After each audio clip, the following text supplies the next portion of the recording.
Okay, welcome back to... I almost said the Stormcaller's Fury. Not that one. The Exillian Expanse. Last time we left you guys, you were roaming around Worm Shadow. At first having a pretty normal start to your day. Before you started to notice things that kept repeating, like a cart falling in a pothole, there was apples falling on the ground, a mug being shattered. You chased all of the different patterns throughout the city, and upon realizing that the loop was coming from beneath the city, through some different patterns of spirals, you went and saw the Magisters who had been frozen in time and essentially hijacked their plans to go and have a look at what the issue was. Larea raised the dead, who didn't actually tell him a whole lot and just kind of left the corpse out in the open. Bellini, having tried to see if he can exit the city, became lost in a different loop until you guys reconvened and were able to sync up the timelines. And then you went down beneath the temple, seeing statues of this ancient brass dragon that they used to worship, probably before Worm Shadow was melted, in whatever conflict there was. Into tunnels, and then a large, what looked like almost an altar or a sacrifice room with a big pit in the middle and a statue of a dragon that, upon Geo accepting a deal with the Dread Pact Lord, came to life and attacked you before you were able to slay it and unlock new powers that Geo now has access to, at the consequence of perhaps being a vessel for some ancient god of evil. We will pick up with you guys exactly there. You can hear this sort of slithering of scales across stone and the odd, like, almost grumble and groan of this reptilian sound from beneath. I believe one of you sort of like looked into the darkness and you could see this reflection of metallic scales, but there was something like ichor and black tar covering parts of it. And understanding what's happening, you can see that although this dragon is dying, it is doing something to keep this loop alive. What would we like to do as you guys are observing what you can just about see in that dark? This dragon coiled up, bleeding what appears to be some form of chaotic magic into the bones of the city. I have a question. Well, dragons can speak comment, so never mind. But dragons do not fall under speak with animals, or do they? No, they are their own. The same with monsters are separate Great. and aberrations. Dragons have their own category. Great. Okay.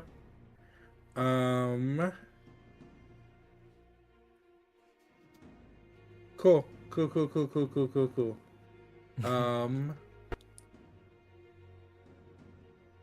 I'm also assuming I'm no longer in the Shears domain, because that's where Larea was left off. True, I'm yes. back. Yes, I would say that you are back, yeah. Okay. Can I shout down to the dragon or the wormling or whatever, and I go, "Are you okay? Do you need help?" I would say you hear just a cacophony of... it's not quite a roar, it's like a rumbling growl. Can you run me an insight check as you're shouting down? This can't go wrong, right, guys? Yeah. Nah. No. Insight.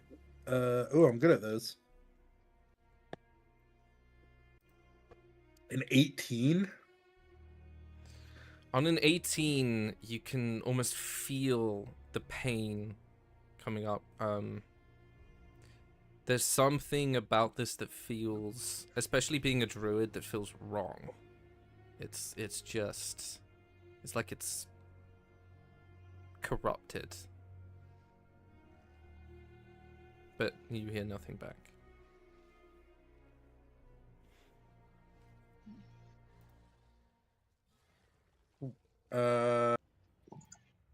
And it's real dark down there, right? You said? It's very dark down there. There is no light. How far down is this hole? Maybe 100 feet? Great. I have 120 feet of true sight. What do I see down there? Oh, I forgot. Yes, your robe. You can see this. You can see the. I'd say you see parts of it. The hole is pretty small, so you'd have to risk falling in to be able to look across the whole thing. But I'd say as you're looking down, you can see what appears to be a large lake. There seems to be some form of walls or arches, what appears to be maybe a broken statue of something, and they seem to be arranged in such a way that looks like there's some form of architecture that used to be there. And you would catch the odd limb or tail of this coiled up dragon, and you can see that metallic scales once again covered in this beautifully gold liquid that is pouring from parts of its body and then mixed in with this black tar that is sort of cascading over parts of it.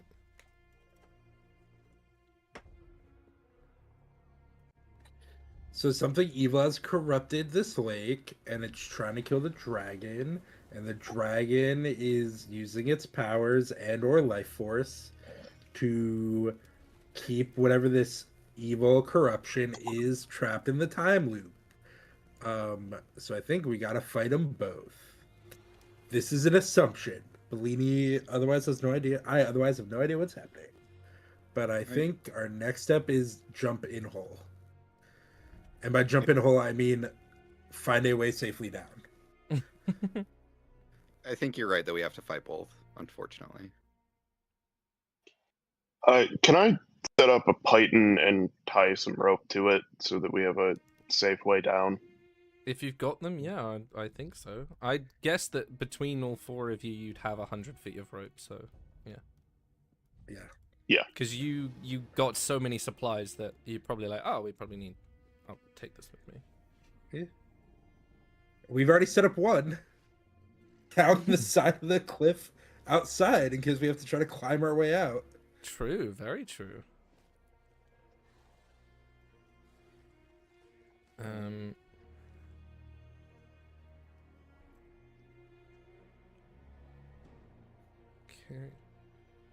I also will summon F. I figured as much, although I haven't actually put him in yet. Yeah. And I have F kind of fly down there so he lights the way up. He does shed light. Element... I can't spell. Well, Where that's is okay. our boy? Here he is.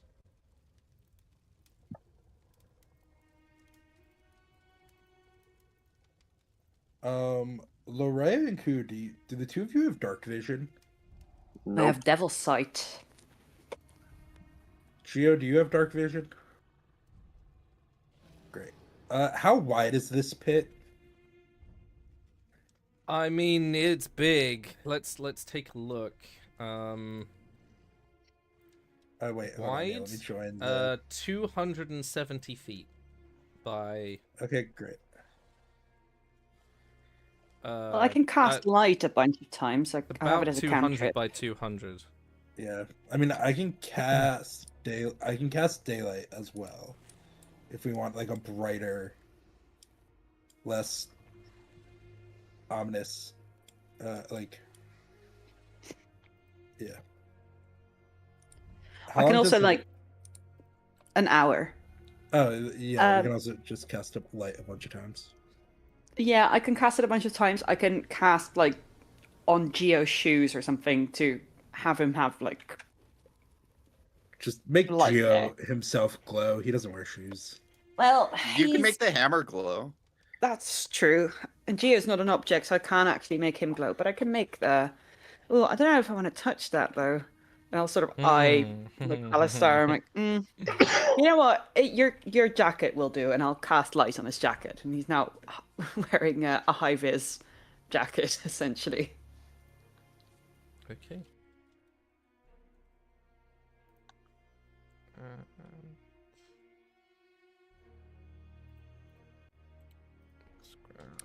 And it's a touch spell, so anything that I would like to light up, I'll need to touch it. So I can't like yeet a ball of light far away. I'll need to be there.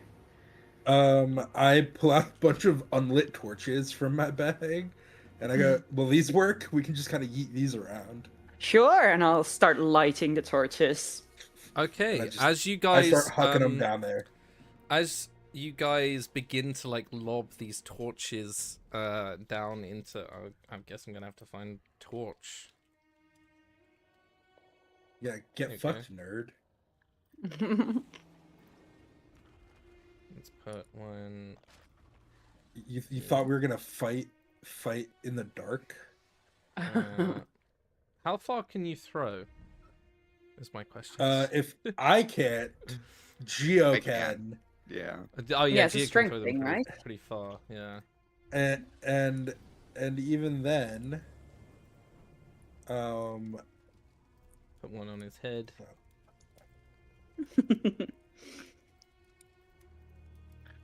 yo, what the fuck is up with Tailspire's shitty being super tiny all the goddamn time? There we go. I can now see. What you mean, like and the see- actual window, or like? Yes, because it doesn't just- default to like No, yeah. I have to you like to set scroll you have to every set the- time. Yeah. I'll have to retcon a little bit because it ends when I cast it again, so I can do it Oh. once. I can do one torch. Well, Eth also produces light, and then How many torches do you have, Bellini? me in my I have like 6, I think, because I just kept picking them up. I have 10. Yeah. Jesus. Well, I've thrown down 6, so that. Well, Yeah, there's Um, 10. There's 10 in the adventurer's kit. Yeah, I have 10. Cool. Well, Yeah. that's you figure. You won't be able to throw any more until you actually get down there. Cool. I have so much dumb shit I'd say on my character sheet. You throw down. Roll me a d4 for me. Who? Bellini.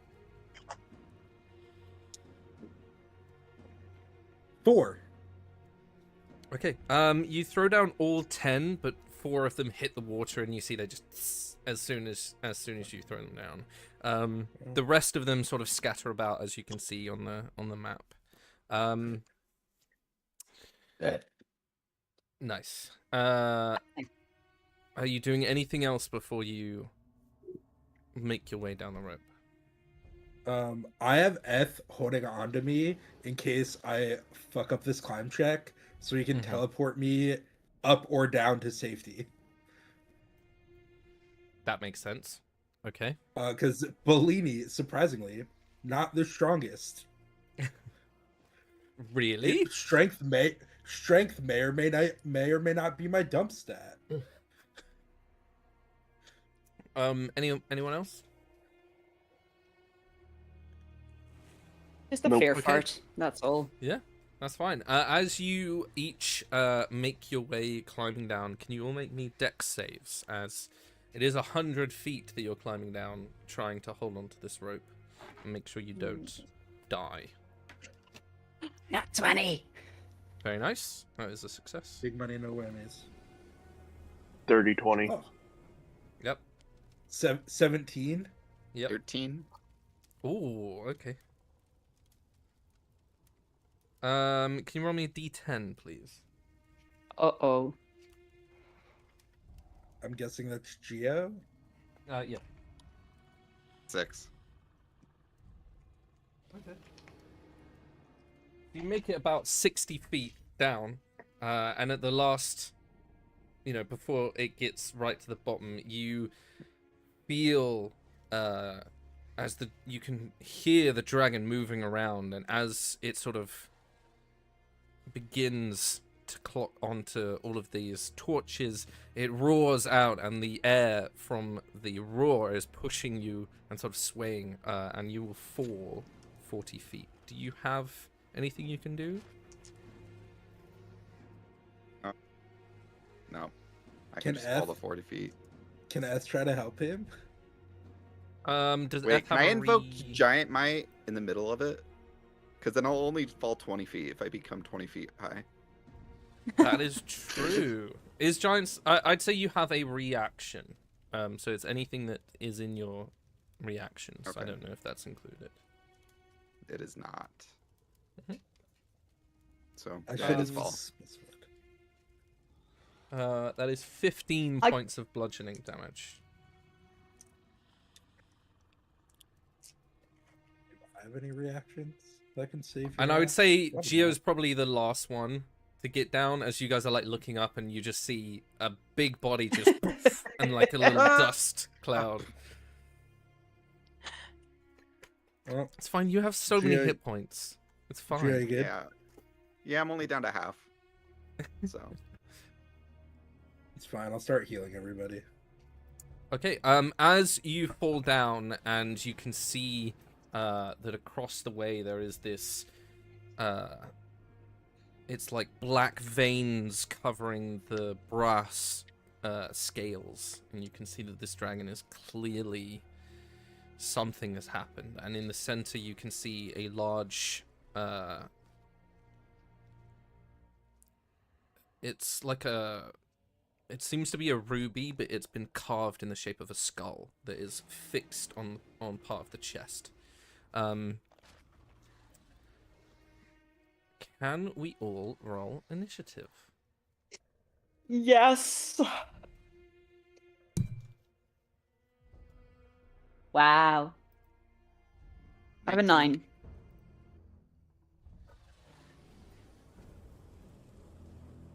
A 9. Okay. Gio and Ku, I can see 19 and 24. Are they both correct? yeah. Yes. Cool. Bellini? I got a 2. Nice. Hell With your yeah. plus. Yeah, that's with my bonus, a 2. Oh my god. A 2. I love it. Listen, I got the nat 1 out now. Okay. As you guys can see, with the place that you guys have landed, there is that sort of lake across, and you can see those different statues. There seems to be some form of altar in the middle of this lake that's now been submerged, and across the other side, this massive form of the dragon that is sort of slithering, and you see the wings are torn, ripped. As it begins to fix, as it begins to fix on you, Ku, you are actually the first one up. What would you Alright. like to do? I assume I can see the dragon. It's not like in darkness or anything. I would assume that Okay. I would say it's dim light because you've got enough light casting from these torches, and it is metallic, so it is sort of shining off of it. All right. Hold on. Let me find a ruler because I Just can't give it from the dragon's perspective. tell. Okay. All right. All right. I'm gonna use my bonus action to dash. Come on. Okay. No. Oh. Get 60 feet, which will get me to here. And then... How far away is this guy?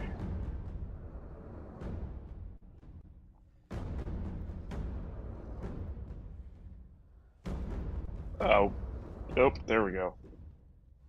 Again. Okay. How far away? Is this? 108 feet.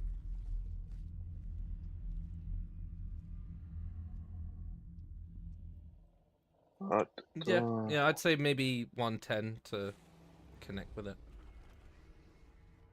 And all right, I'm gonna have to use my action to dash. Then I will Are you go. not?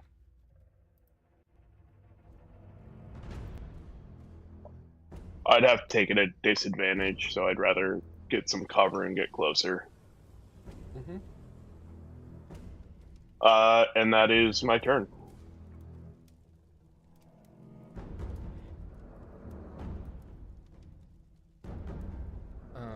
Okay. Very eventful. Very eventful, yes. Let's see.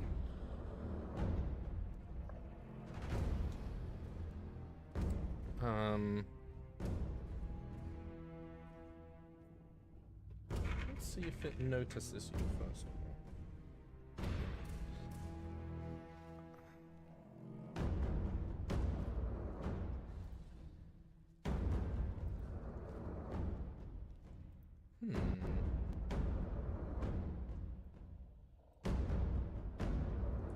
I'm gonna...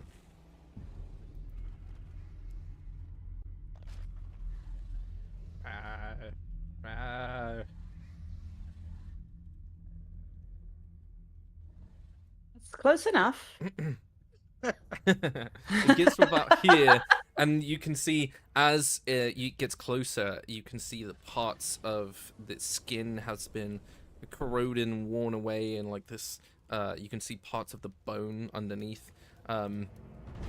As it leans down and opens its mouth, as you're expecting this sort of wrath of fire, you see almost like a violet blue as it roars and breathes over all three of you, and Eth. Can I get a Constitution saving throw from you? Yeah. How big is this dragon? Like This medium, is considered large, gargantuan. huge. It is considered huge. A Constitution saving throw. Mm-hmm. Got a 20. I rolled a nat 20. 23. Or sorry, 22. 22. And then Okay.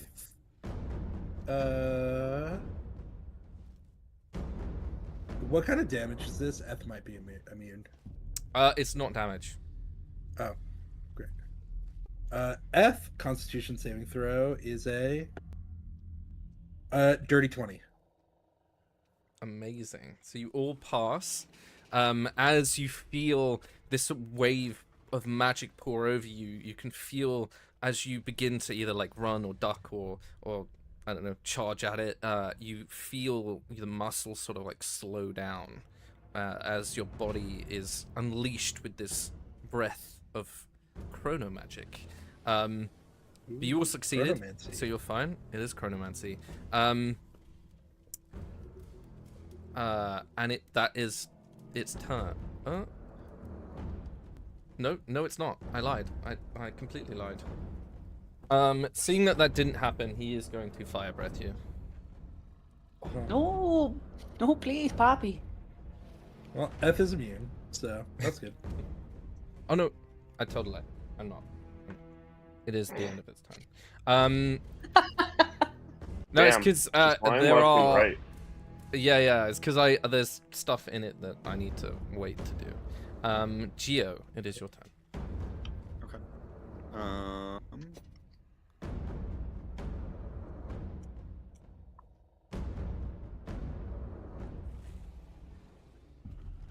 I am going to move over here and end my turn there.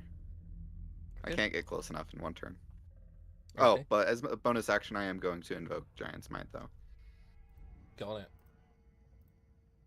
Remember? Lorea. Form of Dread. Bonus action. Oh, I knew I'd forgotten something. Points.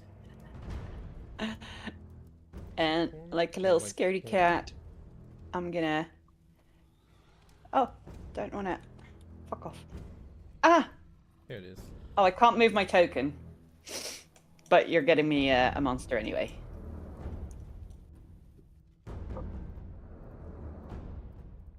Okay, I can move that. Yeah, thank you, thank you, thank you, thank you. I'm gonna chill in the back. Here. Okay. How do I turn again? That was my bonus action. I'm just gonna Eldritch Blast him. Okay. Which should be 120 feet, so I should be able to... Yeah, he is close enough. First to hit is a 13. Is a miss. Second to hit is a dirty 20. That is a hit. Good, good, good. I will do... Let me see. 7 points of force damage. 10 points of necrotic damage on him. And I will need to roll my temp hit points. Which is also 10. That's very nice. Very nice. That ends my turn. Oh, is he immune to frightened? He is. Yeah, alright. Fine. Now my turn is done. Okay. Bellini.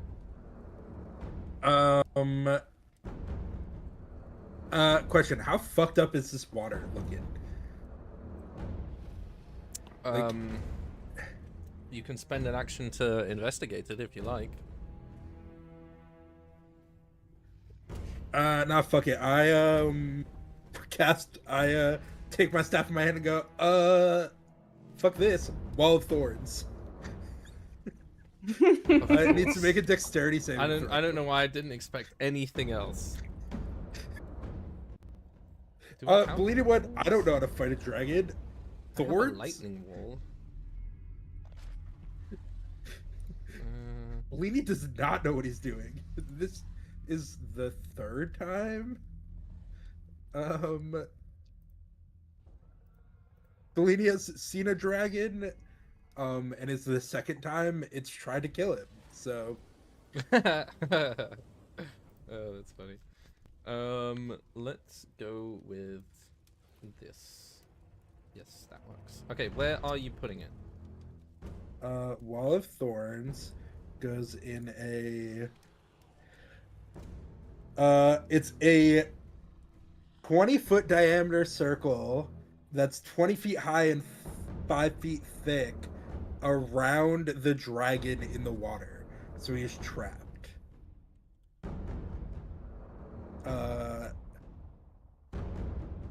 And it needs to make a dexterity saving throw.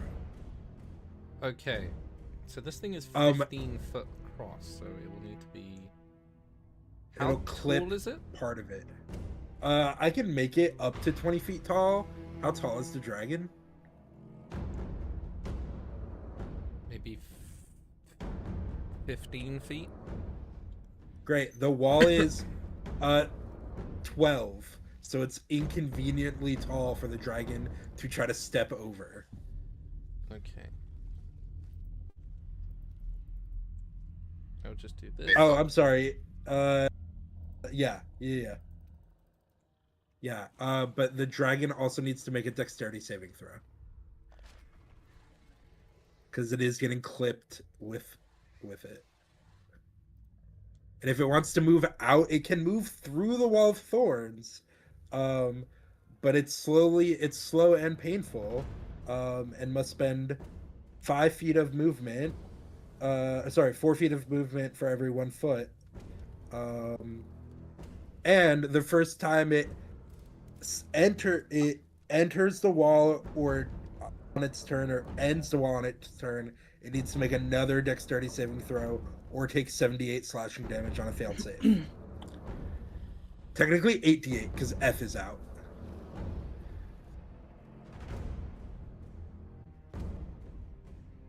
Okay.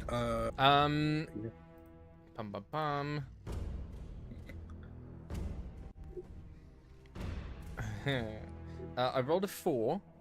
Great. But I'm gonna burn a legendary resistance. So it takes half.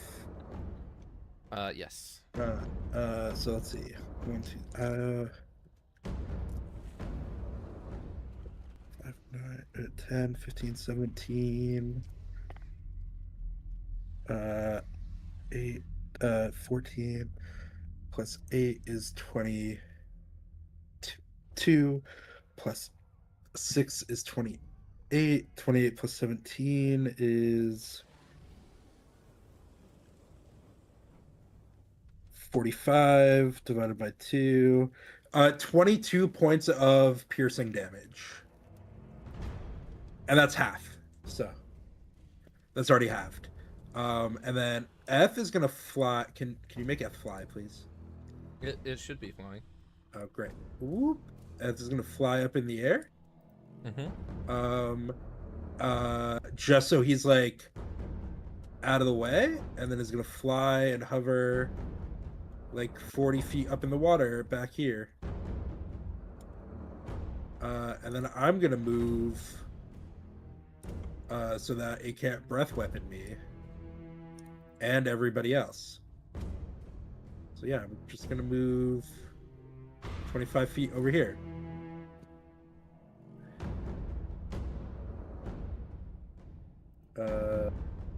Okay. And yeah, that is my turn. Action, bonus action, movement. Okay.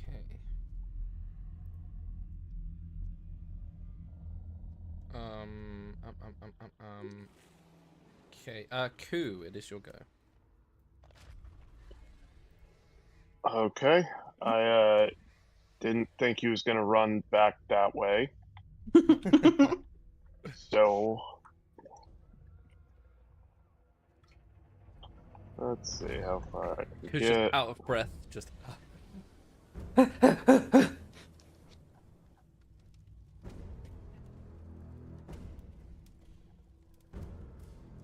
All right.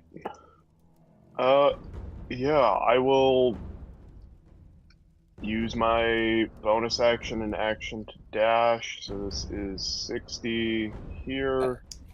Do you wanna just before you do that, do you wanna make me a perception check?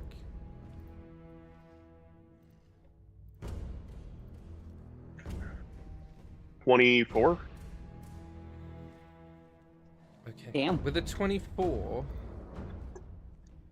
I'm just trying to see if it would be feasible. Yeah, I'd say so. On a 24, you can see that if you wanted to, you do have access to Misty Step, so you would be able to bamf yourself on top of a pillar if you so choose. As long as it's within 30 feet, which I would say that is. Just so you're aware, if that's what you wanted to do.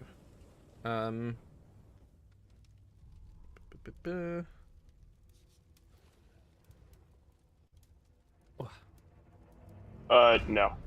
Actually Cool. wouldn't help. He's still out of my That's my fine. range to not be at disadvantage. Yes. Anything else? I haven't finished moving yet. Okay, keep going then. Go for it. I can get to there, and that will be my turn.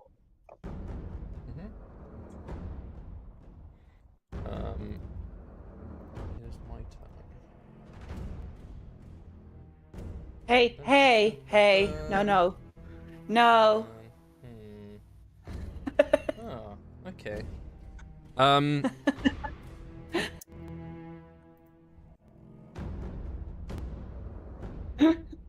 So it's a 20-foot diameter, 20 feet high, and 5 feet thick. Okay. It's up to. So the wall is just like inconveniently big for it to try to step over. That's fine.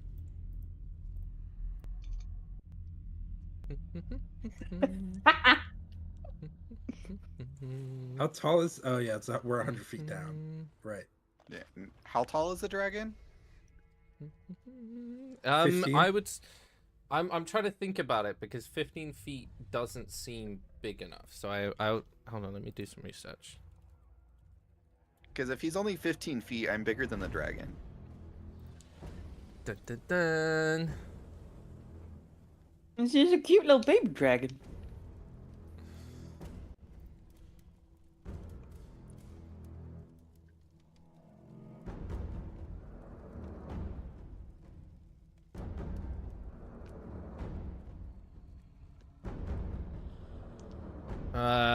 It is about 45 feet tall, apparently. Oh, then it's 20 feet tall. Yeah. But yes, it will land here, and then I will do. Ha! I'm just short enough.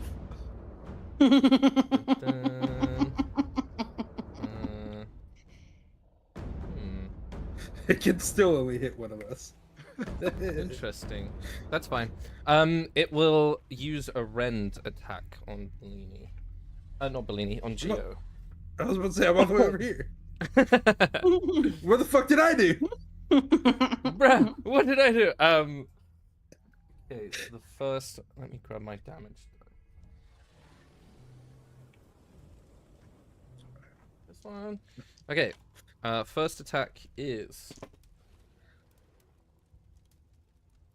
25. It hits, but I'm gonna use my runic shield, so you have to re-roll it as my reaction. Oh, you bastard. That is a 24. Yeah, that still hits. Damn. 4. We can't maths today. Blah blah. 13 points of slashing damage and 7 points of fire damage. That's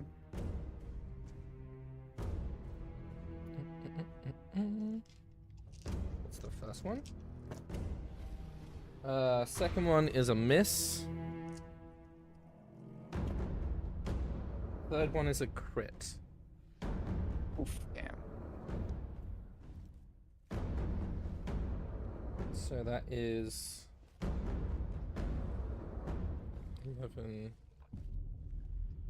31 points of slashing damage and 11 points of fire damage. I am downed. Okay.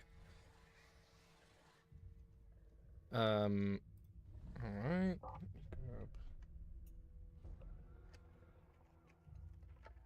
Okay. Larea, you're up. Yes. Question. When I use Siler's Ring, it has ball lightning. And I can summon 1 to 4. And it says here, when a creature other than you comes within 5 feet of a sphere, the sphere discharges lightning. That creature must make a dex saving throw. Does it have to make a dex saving throw per ball? Yeah. Okay. In that case, I'm going to use... No, first, I'm going to bonus action Hex him. Okay. And he'll have disadvantage on strength ability checks.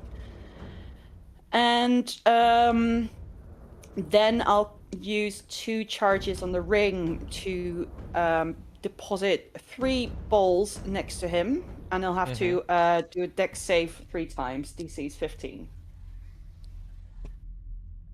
The first one is a 7. That fails. Second one is a 16. Ooh, just saves. And the last one is a 6. Okay. To discharge lightning, he gets 13 lightning damage. Okay. With an additional 1 necrotic and 5 necrotic damage. Okay. I'm just gonna. Just gonna. Oh, I'm under the building. I'm just gonna take a little bit Sounds cover, like a- you know. That's yeah, that sounds reasonable. Yeah. Whew. Hot. Let's go. That's my turn. Okay. I'm just scampering. Lycaon, I have a question. I believe it's my turn, but also I have a question. Okay. In order to move out of the circle, even if it flew up, its wings would clip the wall. Does it still have to make the dexterity saving throw to get out of that space? Yeah, I would say yeah. That's a good point. I will do it now. Yeah, it needs to make a dexterity saving throw. 15. That fails with my bonuses. My spell Okay. save DC is 16. Okay. So it takes 78 damage. Go for it. Oh god, I rolled so poorly. 1, 2, 14. Okay, that one's better. 6, 12, 18, 23 plus 14 is 37 points of slashing damage. Nice. Okay. It is no longer within the wall. I'm gonna No. drop concentration on it. Okay. And I am going to 3rd level.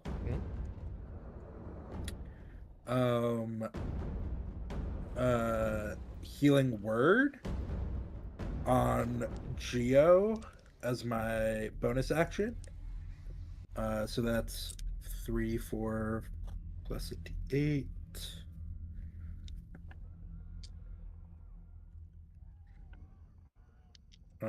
So Geo, you heal 4, 6, 9 plus 8 is 17 points of damage and are back up. And then as my action, I am going to say fuck it, we ball and conjure woodland beings. I'm going to burn my 4th level spell slot and summon 8 pixies, and they're all going to cast polymorph on Jesus the dragon. Christ. And you need, it's called I'm just burning it all. Geo went down and Bellini panicked. Okay, Please hold while I pull up pixies. Where are you conjuring them? In a circle around him, up above, flying above him, out of his range. Okay. How many? 8. 1, 2, 3, 4, Please 5, hold 6. while I pull up 2, 3, pixies. 8. I also want to see. Hold on, let me see where, what their range is on polymorph, because then I will move them, so that they are spread out, so we can't breath weapon them. But please hold while I. Yeah, pixie. What is the range on polymorph? Please hold.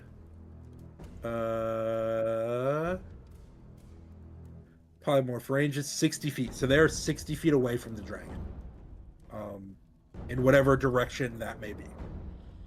Okay. And the dragon needs to make a wisdom saving throw.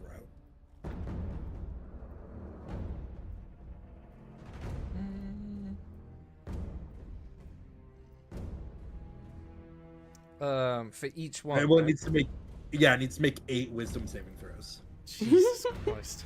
Okay. Wisdom. Okay.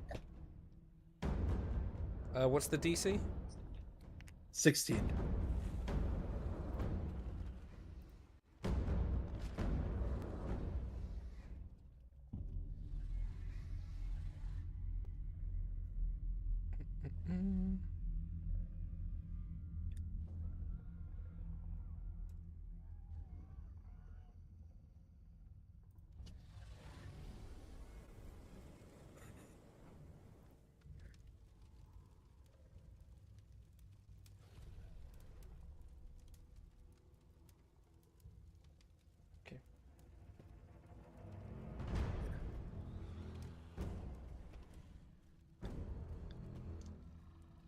How many was it again?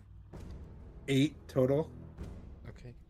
6, 7. That is 2 failures. Okay. Are you legendary resisting those? No. Great. It turns into a sheep. Okay.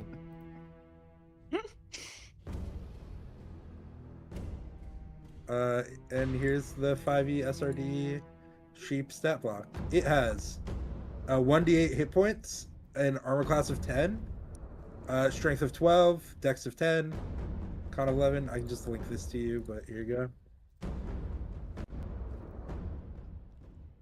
Bloop. Yeah, the sheep is a little fucked up though, because it's still, I'm guessing, is corrupted. It's a fire-breathing sheep. No, it turns into a sheep and does sheep things. Okay. Anything else? No, that's my action and bonus action. Okay. What happens if we kill the sheep? Doesn't it, like a druid wild shape, just turn back into a dragon? Yep. So don't touch the sheep. Yeah. Cool.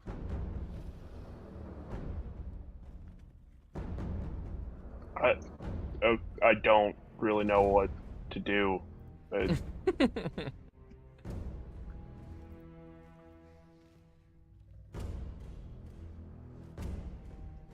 Yeah, I'm being completely serious. I have. Okay. Yeah, don't kill the sheep yet. Take a moment to heal, and let's come up with a game plan. I will move and end my turn because I haven't been hit. Yeah. Okay. Take a that's moment fine. to reposition for when this stops being a sheep. In an hour, and or whenever we end it.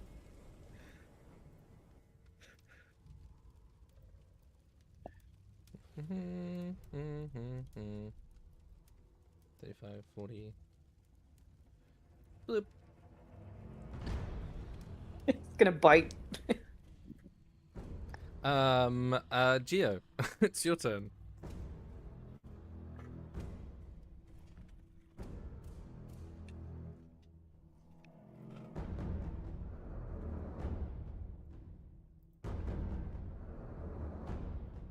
Wow, look at this scary sheep. It's so scary. Joe, take this moment to heal yourself. Please.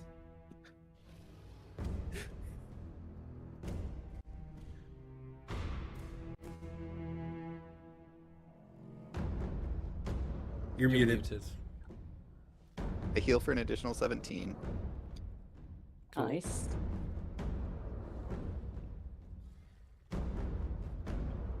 And then I am going to cast Cure. Wait, no.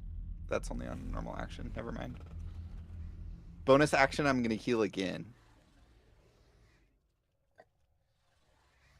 Okay.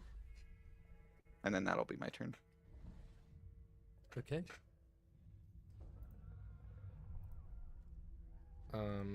Larea. Yes. So at the start of the session, my brain was still off or in standby mode. There were signs of corruption, but it was still on him. Can I spend my action to try and figure out if there is anything in the room that we can do to stop the corruption?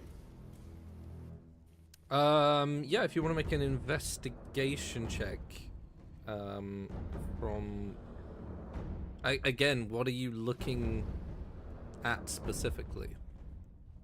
I think the water was fucked up, if I'm not mistaken. I never stated that. That was Bellini. Oh. Ah.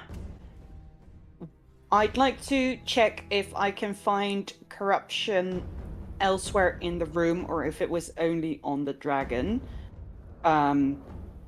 Meaning, if it's elsewhere in the room, perhaps it has a source and we can fix it. I don't know. I don't have any other ideas than this.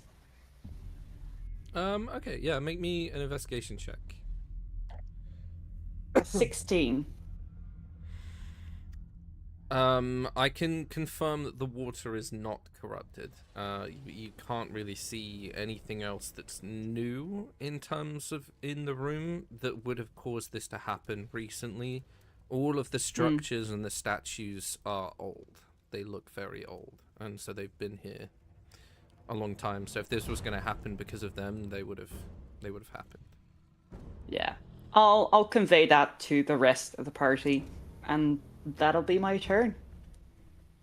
Okay, no worries. Bellini. I am going to have 3 of the 8 pixies fly over and each touch one of my party members. They are going to cast fly on my party members. So you all now have a fly speed of 60 feet. Oh, that's cool. Those 3 pixies are then going to go hide. So you have a fly speed for 10 minutes. Yeah.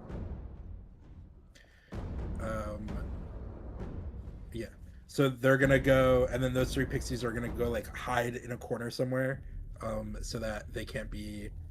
If the dragon turns back or something bad happens, my team won't lose their fly speed. And then the pixie's not concentrating on polymorph. So one of them, so the other 3, there's 8, 1, 4. So the other 4 are gonna fly around and cast detect evil and good in the area and try to like surveillance sweep drone something evil and or good to get to the bottom of this corruption. How much movement do they have? Pixies have a fly speed of 30 feet. Okay. It's not as good as we would want it to be, but this one goes over here. This one goes over here. Yeah. This one sort of goes here. But it's a 30-foot sphere around them for detection, good and evil. It's gonna ping on me. It is gonna ping on you. No, nothing other than the sheep. Great. So that's the pixies. That's my bonus action. Commanding the. I believe it's an action to command the bonus action. Yes. I believe the fly spell is an action, right?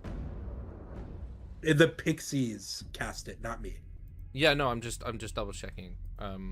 Because yes. Fly spell is absolutely an action. Yeah. I was just double checking because can they hide as a bonus action? Maybe not, but they're gonna like fly away to safety for now. Okay. Well, they used up their movement getting to you guys, so they are gonna stay wherever they are. That's fine. And then my action is, and then I'm gonna move to where's Geo? Like right in front of you. Yeah, I'm gonna walk over to Geo and cast a 3rd level Cure Wounds on him.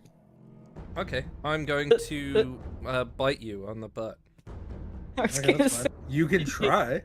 That is a 22. Okay.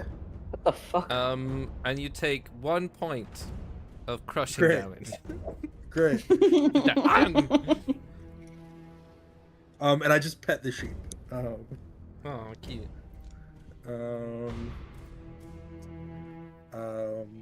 I go, oh yeah, we should tie that up. And I just point at the sheep. Cure Wounds, 3rd level, 4d8 plus a bunch.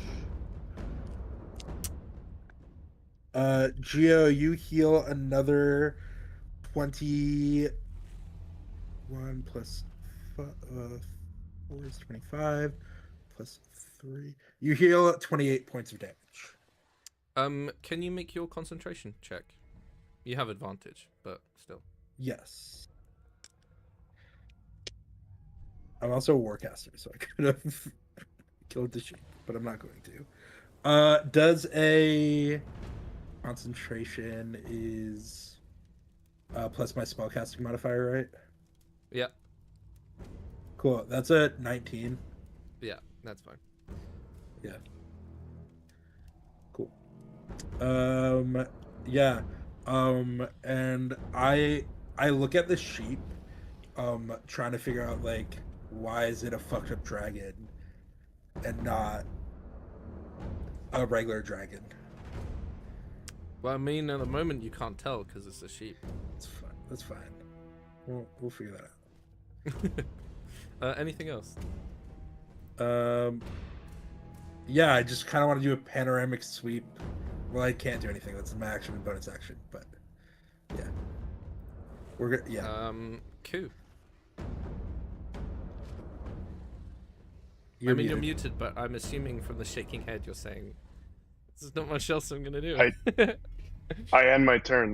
There's nothing I can do. All right. Haha. Watch this. Oh shit. That's a crit. Go sheep. No, Oh. it's not. No, it's not. Oh, son of a bitch. You earn a luck point for a sheep bite? Is it a sheep bite? Yeah, It's a sheep bite. it has to be. Oh, then no. Yeah, we'll let the Yeah. Right. I was like, huh? I thought it was doing something else. That is 4 plus 3 plus 1 is 4 plus 4 is 8 points of bludgeoning damage. I'm guessing to Bellini. To Bellini, yes. Yeah, cool. Concentration check. That's 15. I mean, you only have to hit a 10, so yeah, it's fine. Great. Cool.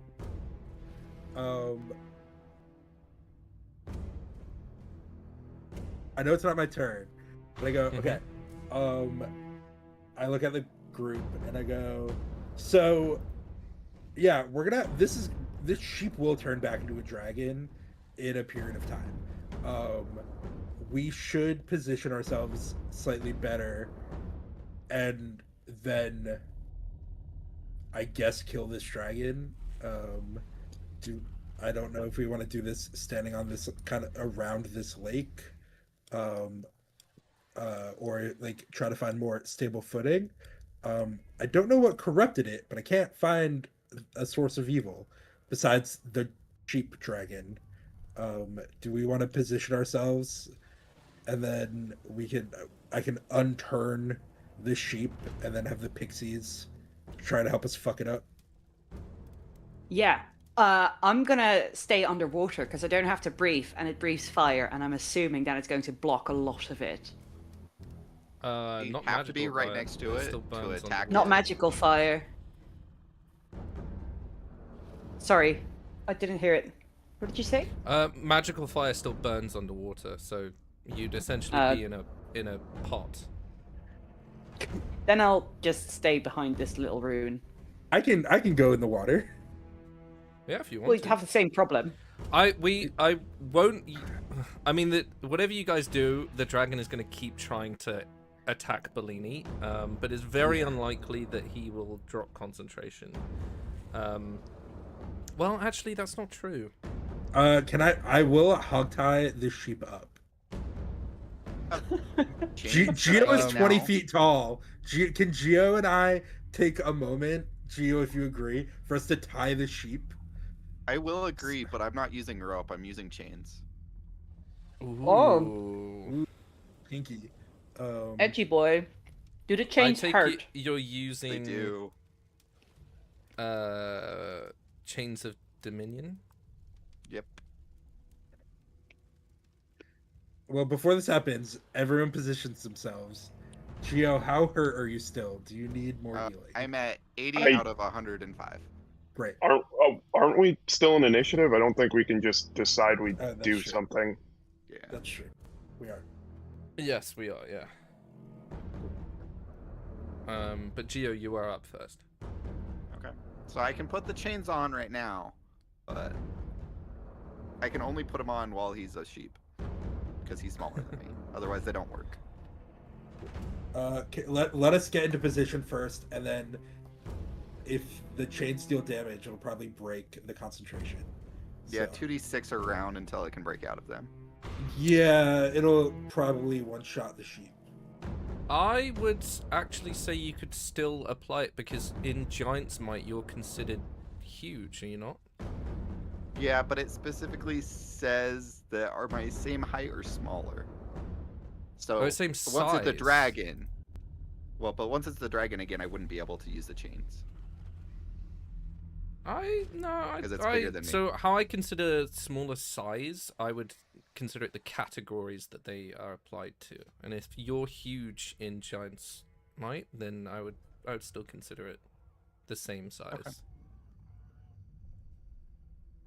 I was just thinking of anything that was smaller, but Cool. No, that Let's get in position, and then we can.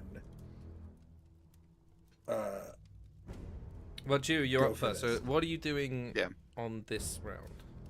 I am going to stare the sheep in the eye and then cast Cure Wounds on myself. Oh. Anything else? Fuck you, sheep. Nope. Okay. Just gonna keep staring at it. Larea, anything on this turn? Nope, you can skip my turn. Bellini. Cool.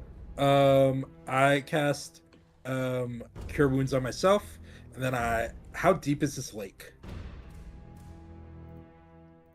Can I jump from where I am into the water safely? Yeah. It's like cool. 5 foot. And I go, Gio, I'm gonna go hide in the lake and cast spells from underwater.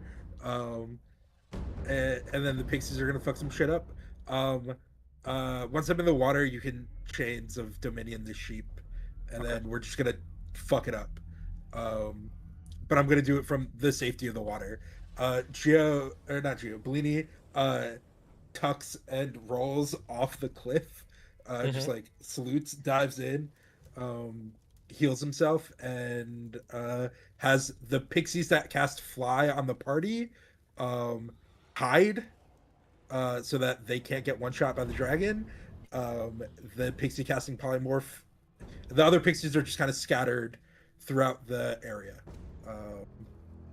and F is just hanging out. But yeah, Okay. and I'm gonna go. You take another 8 points of bludgeoning damage as you jump in the water. So I need Ow. another concentration check. 19 plus Yep. my that's spellcasting fine. modifier. What did I take water from? What did I take damage from? You moved away from him again. Oh yeah, cool. The sheep beat a 19 AC. Yeah. God damn, the sheep's more dangerous than the dragon. Clearly. Apparently so. Cool, and then I heal 3d8 plus spellcasting modifier, so 7, 15, 17, 20, minus 8, 12. And I just get and I'm gonna, that's action, bonus action. The other pixies that are not concentrating on fly or polymorph are going to cast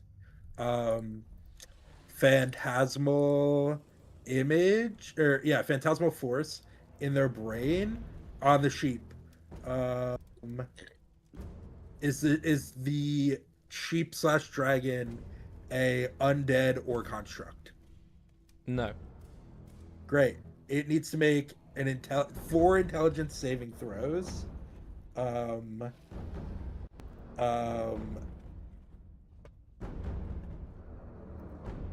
creature must 4 intelligence saving throws. On a failed save, it creates a phantasmal object, creature, or other visible phenomenon of my choice, no larger than 10-foot cube, that is perceivable only to the target for the duration. The spell has no effect on undead. If the target is affected, it will the target affected of the phantasm's reality, that it can even take damage from the illusion.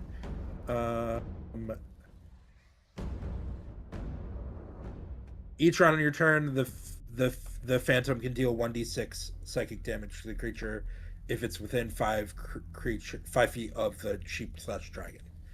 So it just turns into 4 Bellinis if it fails.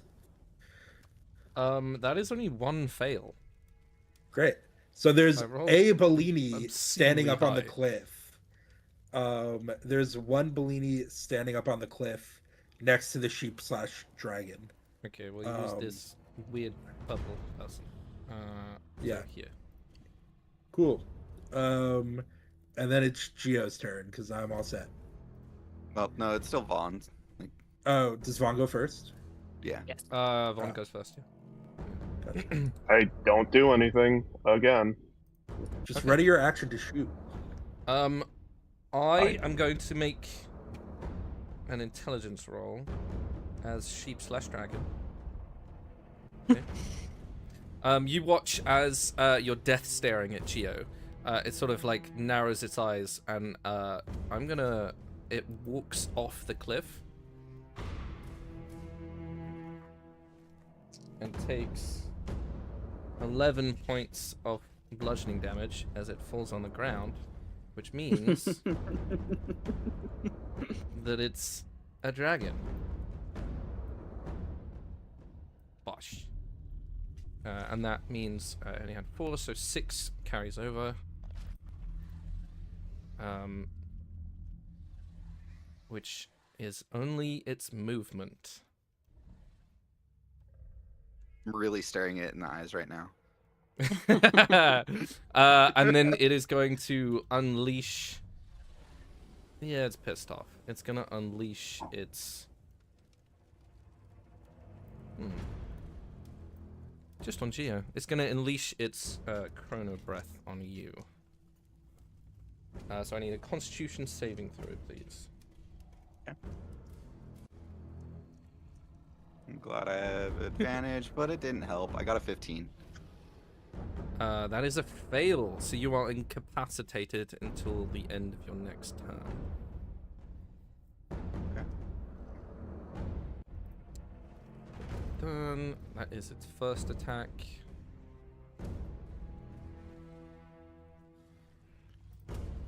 It is then going to rend you, which is a 29.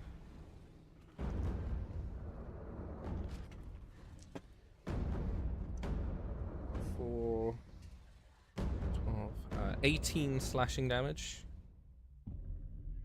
And 6 fire damage.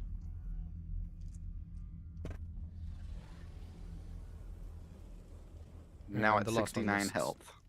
Hey, let's Nice. go. Okay, Geo, it's your turn. Can't do anything. Oh yes, sorry. Yes, you are incapacitated. Lorea, it's your turn. Okay, I'm gonna peek around the corner, whoop, hello, and I'll cast Eldritch Blast twice on him. Cool. The first one to hit, wow, isn't that one? I'm guessing that misses. The second one's a lot yes. better, it's 24. 24 is the hit. Good. It takes 8 points of force damage. 8 points of necrotic damage. I have a plus on the force damage. So another 4 force damage. And then 3 additional necrotic damage. Very nice. And then I go back behind the building. And that's my turn. Okay.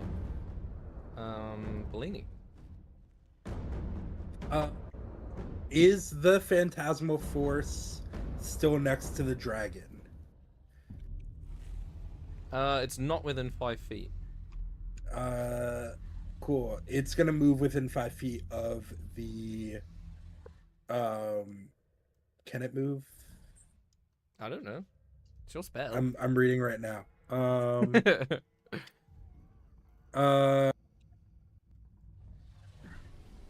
Each round on the end of my turn, the phantasm.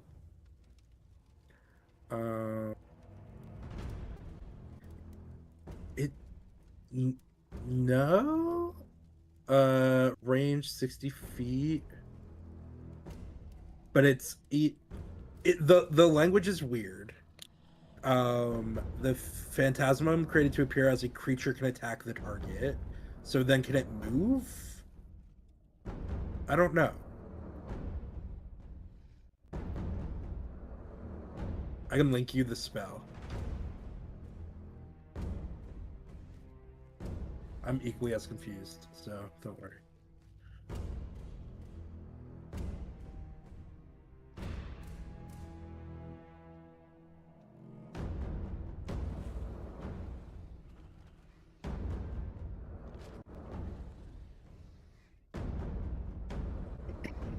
Also, Gio's incapacitated. I'm sorry.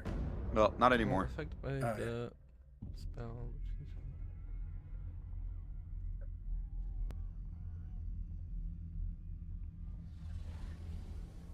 No. No, it can't move. It cannot I don't move. think. Okay, that's Yeah, fine. No.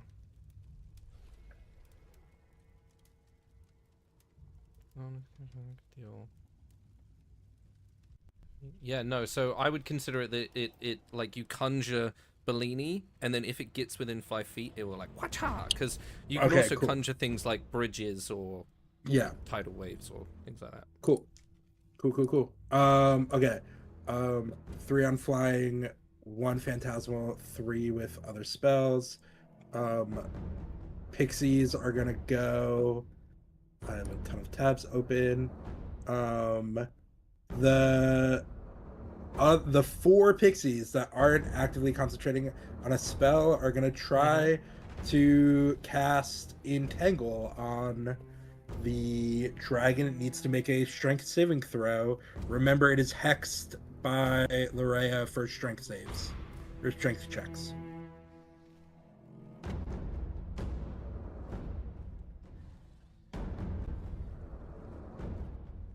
What's the DC? I believe it uses my spell save, so a 16. No, pixies have their No, own it spell uses- save. It Oh. uses pixies. Then it is a 12. It's 12. That is all successes. That's fine. And then I am going to, from the water, cast a. I'm gonna pop out of the water, and throw. It's a brush dragon. It's immune to fire. Fuck it. I'm gonna hit it with ice knife.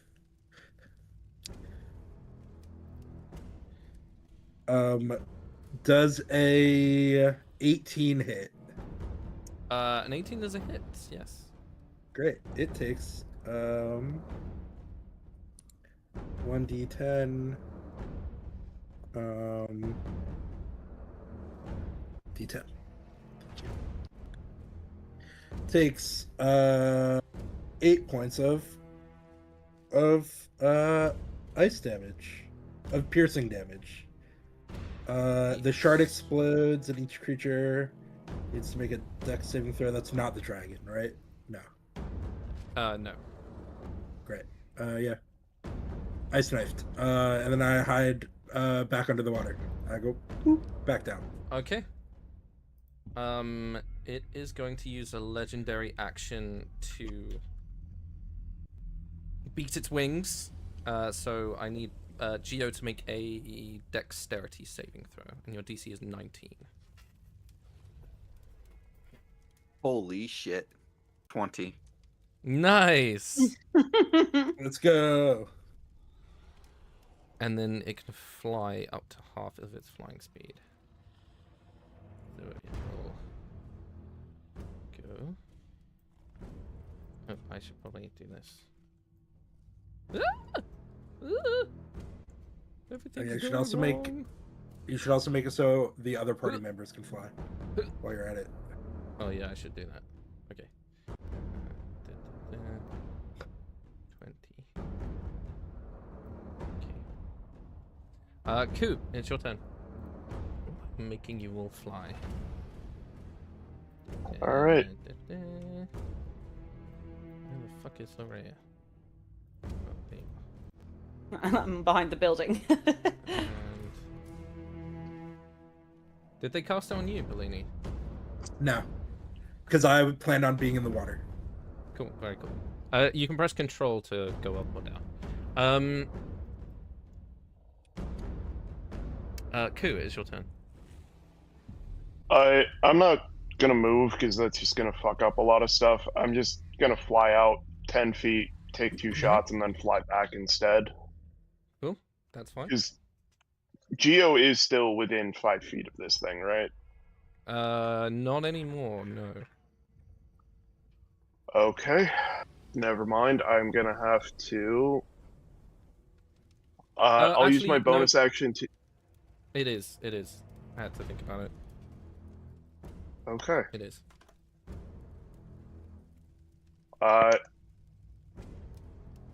Nope. First one is a miss. Does an 18 hit? 18 is a hit. Okay. I am gonna make it my favored foe on the Nice. hit.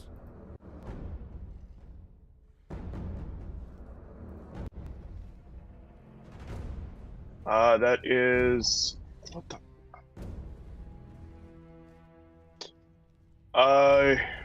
9, 22 points of piercing damage. Ooh, let's and then go. And then I go back to where I am. Okay. And that'll be my turn. Alright. It is gonna fly up again. So it can do this. Nice. Gio and Bellini, can you both make a Constitution saving throw, please? Underwater Bellini or Phantasmal Yep. Force Bellini? Underwater Bellini. Con save. Con save. Natural 20 for a 28. Nice. 18. Very nice. They are both a pass. Cool. And then it will fire breath. So I need you both to make a dex save.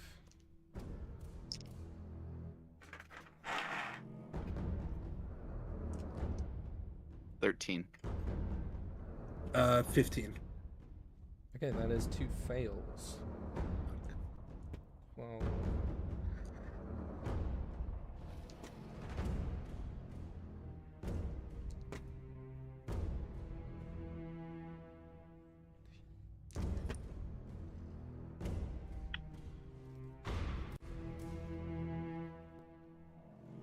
that is 60. Nope. I can't do maths. That is 42 points of fire damage. God, I heal. Yeah, seriously. I'm already down to 27. Oof. And a concentration check for Bellini. Yeah. What do I need to hit? You need to hit 21. That is a dirty 20. Okay. Your conjure woodland beings drops. Yep. So your pixies are gone. Thank fuck for that. Yep. That was my only goal in this entire fight. Is fly concentration? Yes. Okay. I believe so. I will double check. Flies yes. concentration. Flies concentration. Yeah, Not that almost many of you are everything. Yeah, almost every pixie spell is concentration, except for like sleep, dispel magic, and confusion. And then Goodbye, pixies. Goodbye, Phantasmal Bellini. actually, we'll stay up there. Gio, you're up. Okay.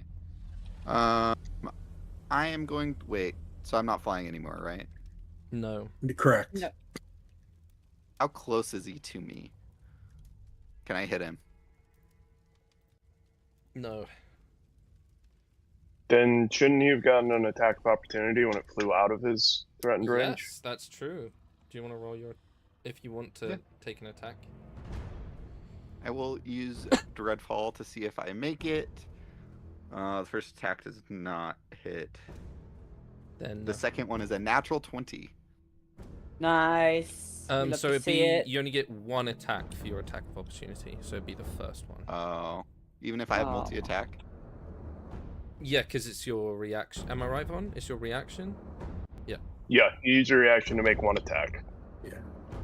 So I miss. But you still have your full... Now it's your turn. You have your full action, bonus action, whatever you want to do. I'm going to walk this way and then run and try and jump and hit him. I can get 18 feet in the air because it uses Yeah? my No, I'd strength say you score. can... Yeah, absolutely. Use your movement to do that. Okay. Am I close enough to hit him if I jump 18 feet in the air?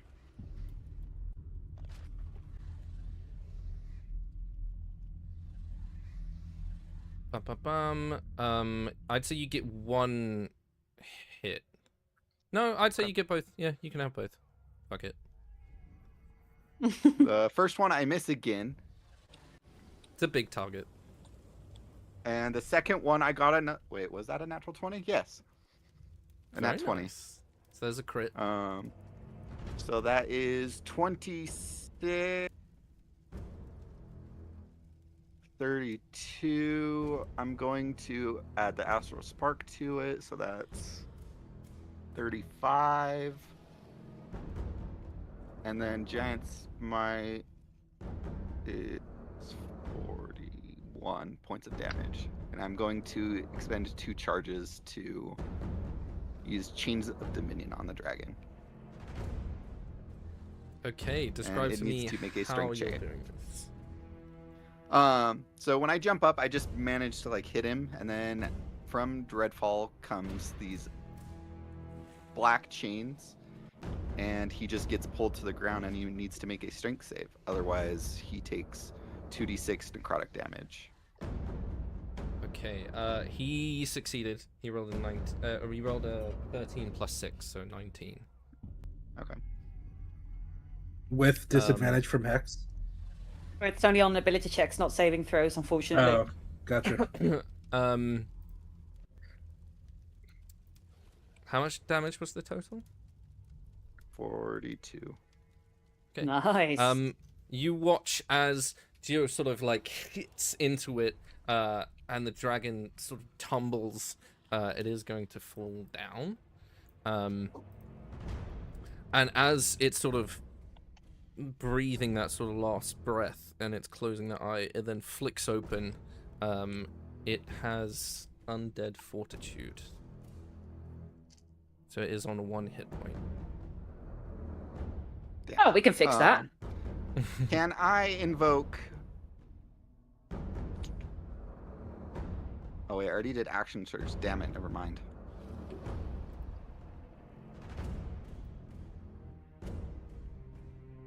I guess that's my turn, because I didn't choose to invoke Fire Rune with that same attack, so no extra damage. Okay. This dragon's now classed as undead now because it's died. But Larea, it is your turn. Undead, you say? I don't know if that helps you with anything. I'm double checking because we haven't had undead in so long that I kind of forgot what I could do with that. I'm pretty sure chill touch. Yes. Well, yeah, I suppose. Chill touch, despite being called touch, is a ranged spell attack. So I'm gonna pop around the corner again. I'll do chill touch, and it sort of sends like a phantasmal hand that I guess is gonna bitch slap him. He no, it's an attack, so I'm gonna roll. 25 to hit. 25 is a hit as you cast this hand, and as the eye flicks open, it just... If you want it to bitch slap it, it can.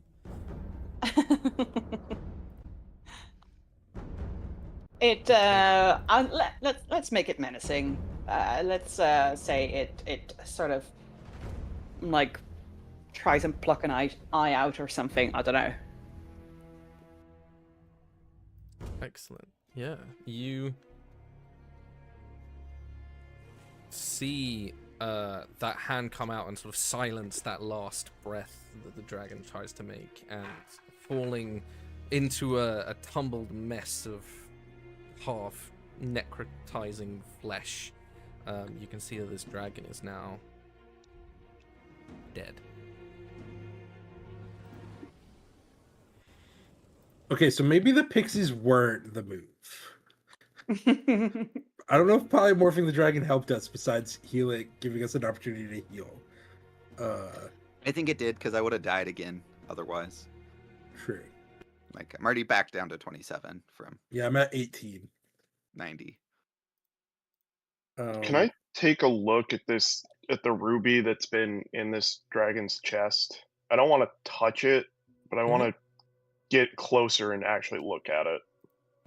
Yeah, absolutely. Make me an investigation check as you sort of. But it depends what you're leaning on. Are you trying to just have a look and ascertain what it might be doing? Are you trying to see if you know what that is?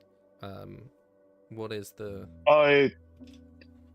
So I think it's kind of twofold. I want to know, is it still active, and is it like a gem in a setting where you can pry it out, or is it stuck there? Okay, yeah, make me investigation. 18. Very nice. Yeah, as you look at this this gem, you can see that all around it, it has been you can see those black veins are sort of radiating outwards. The flesh is, and the scales in particular, are torn and broken. You can tell that it was shoved in. There is no setting. It's not meant to be there. On an 18, yeah, you can tell that this is the source of the corruption, and it was definitely not meant to be inside of this creature. I'd like to take my +1 rapier and just try to pry it out, even if it clatters to the floor. Absolutely. That's totally fine by me. Yeah, make me a sleight of hand. Sure.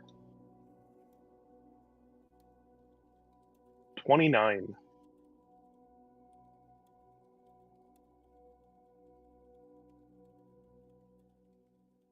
Uh, 29. Jesus. Yeah. It doesn't even. There's no like. There's no snapping or anything. It just like kind of pops out and tumbles onto the floor. Doesn't look damaged as well. You can see it's still softly glowing.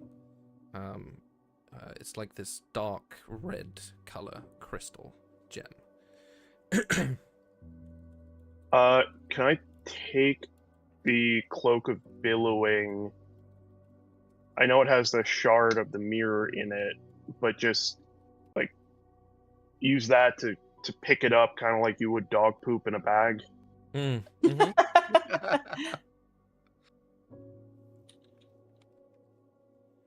Yeah, quite able for you to do. You pick it up, then nothing happens. I'll wrap that up as well. I don't really want to touch it. Okay. Anything else? Well, I'll look at the others. And, well, I think we found what was causing the problem. Yeah. Poor thing. What, y'all, do you think it has a horde?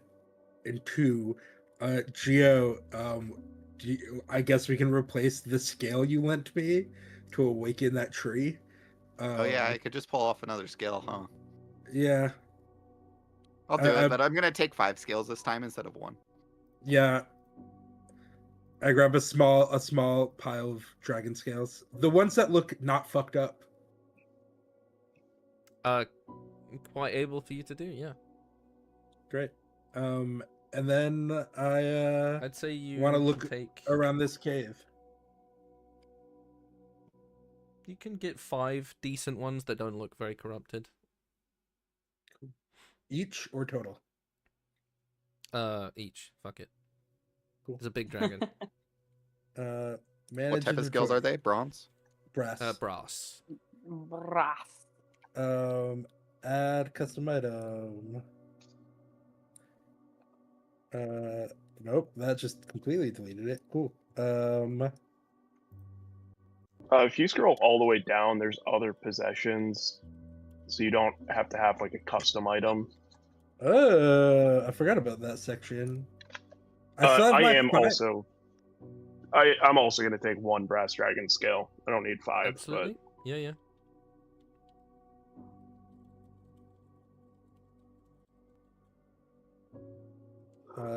That look uncorrupted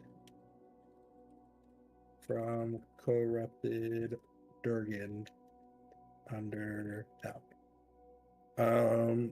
Great. And then I want to explore this cave for its hoard.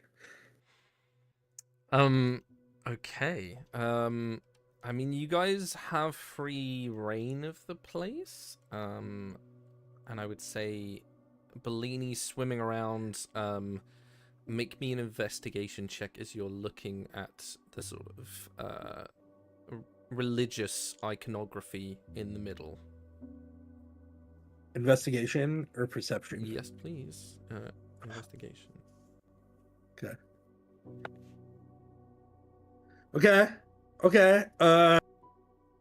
16 plus 0. Okay. I'd say you notice a bunch of them have, like their eyes are made of emeralds, and the, like, shields that they're holding has been gilded, and although now covered with dust and, well, they're underwater as well, like algae and things like that. The statues themselves are quite expensive. You swimming around see this sort of massive stone altar, and you realize that it's actually a tomb with a lid on it. And you can see that is also covered in algae and underwater plant life, but it has things like rubies set into it and like this beautiful silver work on the top. That's just in the lake. For the others, do you want to pick one of you to sort of go elsewhere, and you'll have advantage on your investigation? Do I recognize the religious symbology? Like, do I recognize what god they're praying to? Make me a religion check. Hearing no takers, I'll go ahead and roll that. Okay, yeah, roll with advantage. 16. Right at the far back of the, so on the map you can see it, right at the far back of the cave, there is another sort of like puddle and some other stuff, and you sort of climb around it because you can see this glimmering light. And as you sort of peer in, you have found a portion of this dragon's hoard. What seems to be, and again, there seems to be like stone shelves with burnt out candles, and it looks like people have left, rather than it collecting it, people have left or given these things to this dragon. Maybe however long ago it was, you have no idea. But if you would like to note down, you find 5,000 gold pieces.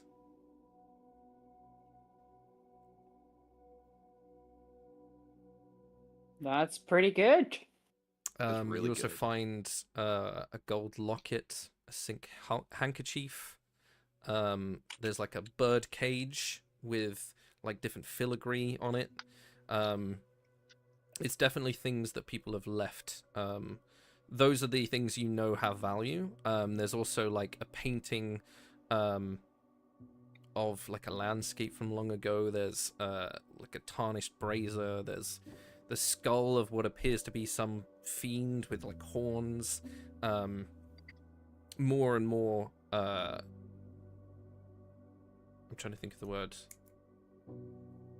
Gifts for this creature have been left here. Tributes.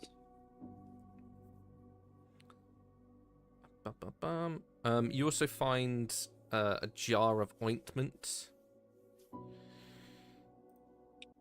Sorry, that's for the dragon's crabs. It's okay. They'll get rid of it though. So you can mark down restorative ointment, which I believe is findable if you type in ointment.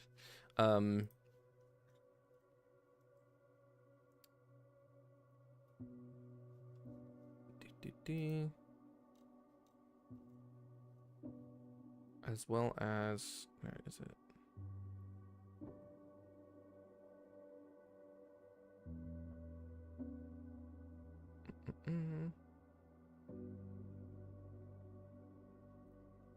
Like a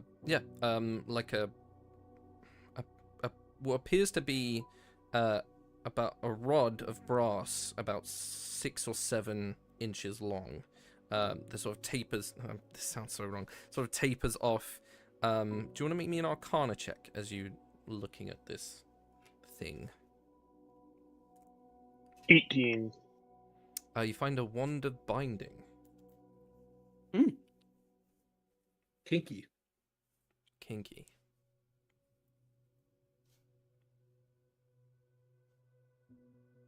Bellini, I suggest you keep that in case I ever go AWOL. Bellini, what did you roll for your religion check?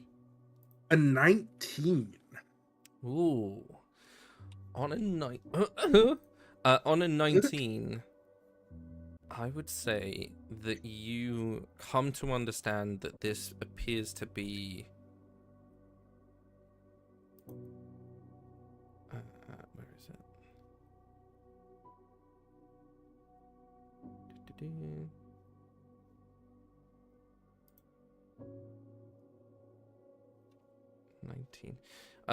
This appears to be the final resting place of a champion of a Neus god called the Keeper of the Scales. And you would know that her real name is Kalindra.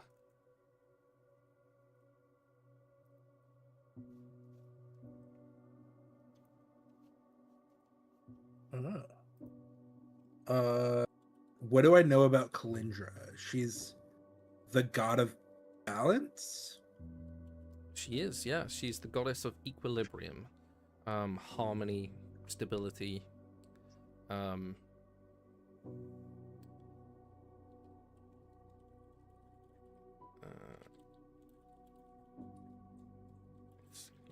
Make me another religion check as you recognize this person.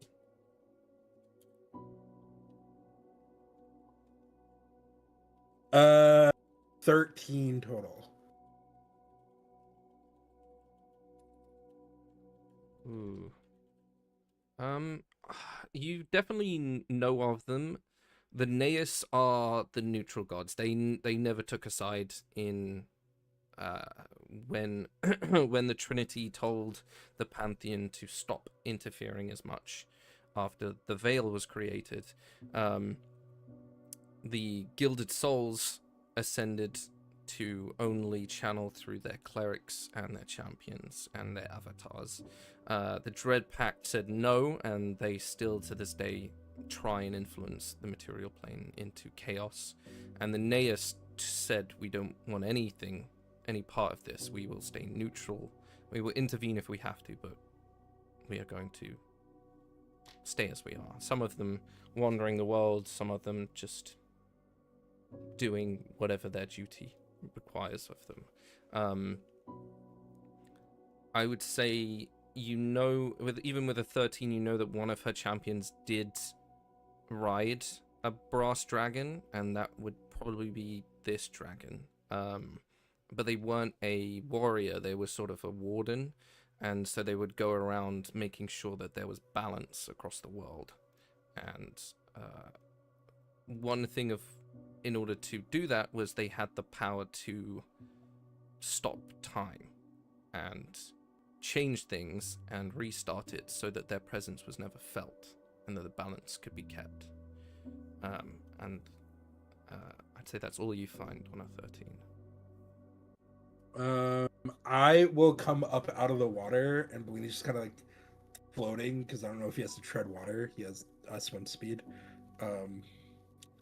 But goes and tells this to the party and goes, it's a neutral god. I don't know if we want to loot this corpse, but I think we killed its pet / partner. So, but like this is a tomb technically. Well, of course we loot a tomb. Yeah. And the dragon was corrupted, so we can't really say it's its partner anymore. That's true. I think the balance god would be happy that there's not this evil force looping time. Exactly. Sometimes you have to cut out the rot from inside. I guess. Cool.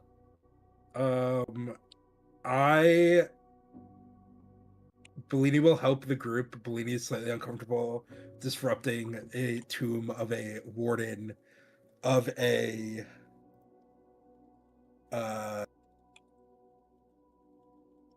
god. Or a neutral god. Bellini does not give a shit about the evil gods. Bellini will fuck that shit up all the time. Bellini will make the sign of Zephyrix and then help the party down into the water, and we will start looting, I guess. Okay. Elrea will happily loot, especially if it's the god of balance. She'll be like, that's probably what I'm intended to do anyway. Yeah, Gio's gonna loot too because he's more chaos than balance. It's very funny. We have what are the undergods called? The Dread Pact. The Dread Pact, and the good ones are the Enlightened? Gilded Souls. Gilded Souls. Where does Ashir fall into that? Is he a neutral or Ashir is not a god. Oh. He's an archfey. He's an archfey. Although So we he'd like have to think of himself as a god. He is not a god. So we have a follower of the Gilded Soul, somebody who's tainted by a Dread Pact, Yeah. somebody who's a patron of an archfey, and a former dampier in this party. Mm-hmm. Yes. And there may also be a Gilded Soul also within Geo as well. I don't know how much of a And I'm a chance that has. celestial. Okay, pick someone to make a strength check to try and lift the lid. Huh. I wonder who that's gonna be. I could go. I will say, Larea and 17. Geo, you'd roll it with disadvantage, and Bellini wouldn't, because Bellini can move and breathe underwater. So can I can. Yeah. Can you? Wait, I don't have a swim speed now. Oh no, I don't I was have a like, swim speed. really? I can just breathe. Wait, no, I do have a swim speed of 30 feet. So, Oh. and I have As long advantage as on so strength checks. Yeah, I would say you can hold your breath long enough. Yeah. I got go a for it. 16. I got a 17. Okay.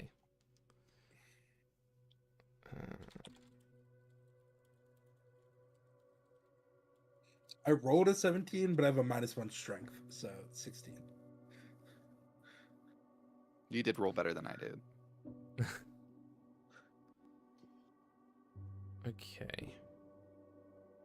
On a 17, yeah, you're quite able to sort of push it, and you can feel a release of air as bubbles sort of rocket upwards and water replacing it. Inside, you can see a dragonborn, a brass dragonborn, sort of lying, perfectly preserved. you can see that they have nothing in their hands. They just have their hands crossed over. The armor that they're wearing appears to be not quite golden, but definitely gilded. It's like steel with beautiful patterns of like sunrises all around it. As you're looking in, you can't see anything else that's in the tomb itself, other than the body. Will the armor fit me?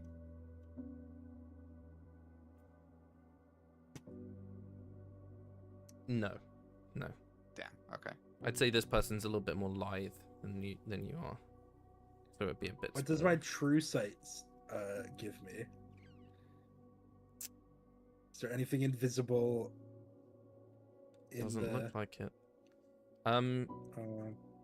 Can I have each of you make a percentile check, and you want to get above 41?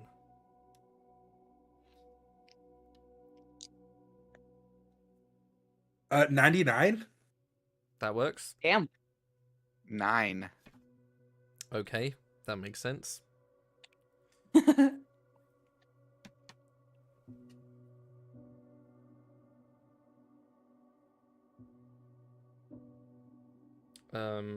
Larea, are you looking as well?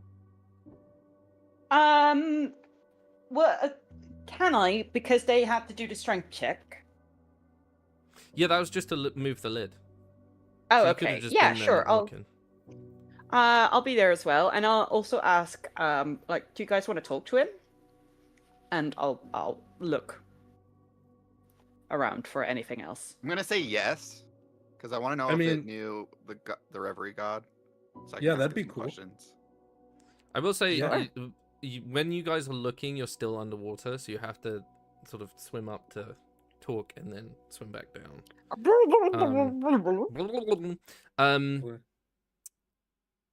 So Larea, yes, can you roll me a percentile dice for me? Of course, I can do that. 19. Okay. Geo and Larea, you both feel a burning, singeing pain on your wrist as a symbol of scales is burned into your skin. Sweet, another god's gonna haunt me. Nothing else happens, as far as you can tell. For you, Bellini, you begin to feel it try and take hold, and then like a shimmering orb as the water begins to move around you, you can feel sort of like this natural magic begin to shield you from whatever the consequences of this is. Okay. Can I see what is causing this? Or is it just a result of us disturbing this tomb? I would say you don't need to roll. It coincided with you taking the top off of the tomb, so you would guess that it's probably something to do with the desecration of this resting place. I say we should talk to this guy. I like go to scoop his body up, and like lift it out of the tomb so we can talk to it, or out of the coffin. Okay. So that we can talk to it, and then I will, once we're done, return it to its resting place and reseal it. Okay. I'll cast Speak with Dead once we're above, and I'll look at the others. I'm like, all right, you know the drill. It's 5 questions. What would you like to ask? I like put my hands over the ears of the dragonborn, and I go, I want to ask it what those scale tattoos marks mean on you two, and what the consequences are. Get what the God of Reverie's favorite thing is to see if I can bribe her to give me powers. Okay. Right. I'll shout along a cave. Coo, do you want to know anything from this dragonborn fuck? who's like, I don't not muted. want to be involved in this. Why are we talking to a dead guy? Why He was not? under the Fun.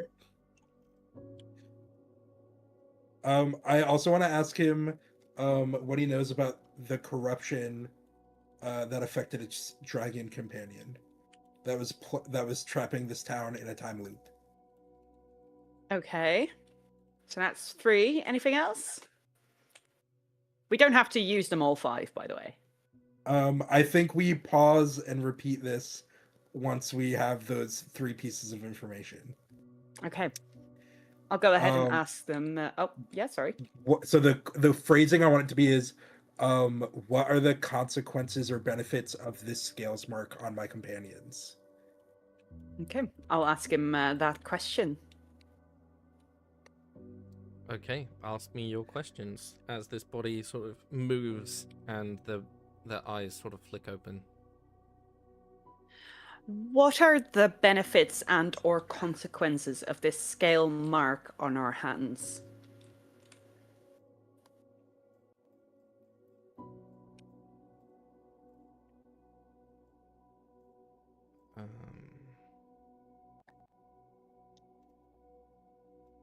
You see it moves its head and looks at it. I do not know. Okay. Gio, your question was about the revelry. What do they Yeah. like? Mhm. What do you know? No, sorry. What does the god of revelry like?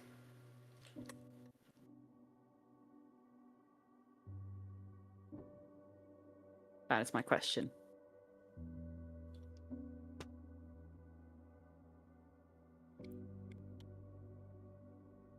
I never met her, but I did meet one of her champions.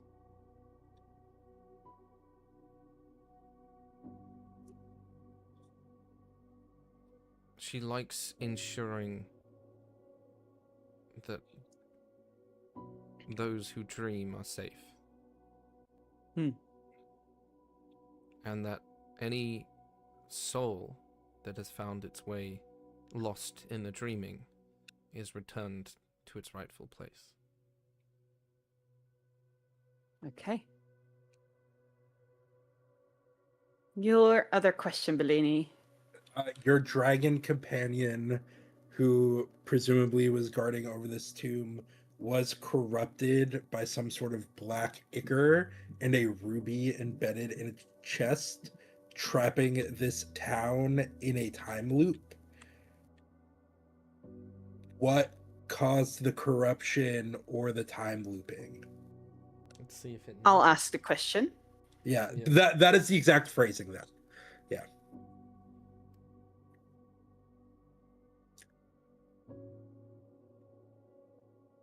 I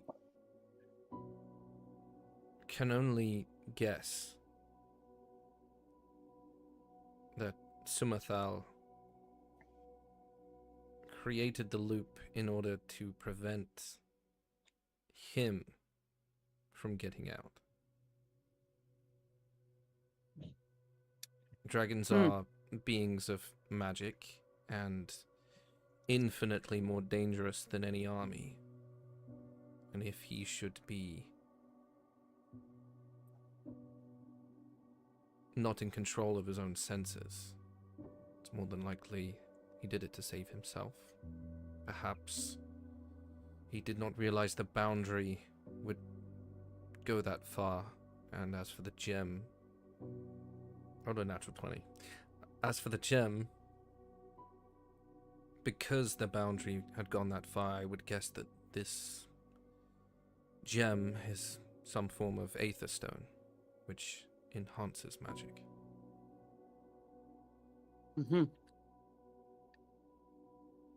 I'm sorry to say we had to defeat him in battle, but he put up one hell of a fight. Or maybe 9 hells of a fight. So I'll look at Bellini. I'm like, he can't learn any new info. He won't remember this. that's fine. But I'm sorry we had to kill your friend. That's fine. I cover his ears again. Hold on. Please hold 1 second. I cover his ears again and I go, I in my head, I imagine we're all just kind of treading water and Bellini's just kind of floating there holding this body while we have a pool party with a dead guy.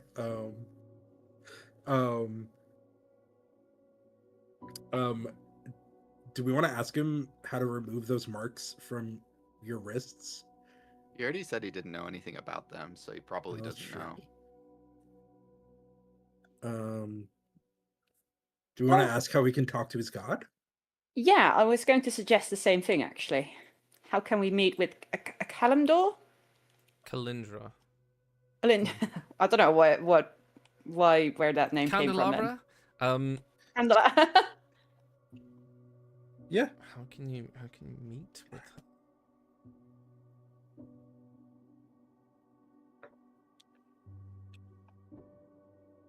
Being that she is a deity of the Neus, you can more than likely summon her. I put my hands over his ears one more time. Do we want to ask him how to summon her? What is that ritual? Sure. Is that our good It's the last question, so Yeah, is that a but good I last don't have question? anything else. Great. I put my uncover his ears and I repeat the question. What is the ritual to summon her or other members of the Pantheon? Each god is different. You would have to either be within a sacred ground of their domain, or for Kalindra specifically, you would have to find the highest peak nearby and offer both a sacrifice of negative proportion and one of equal weight in the other.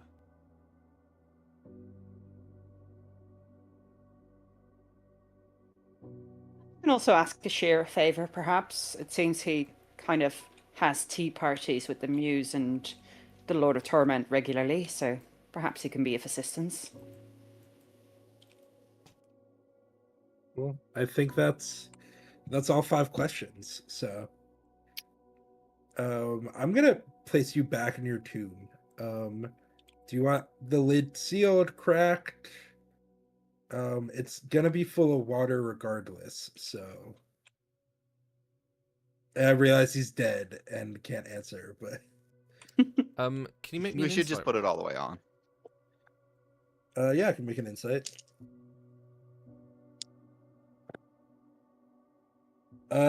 Insight +6.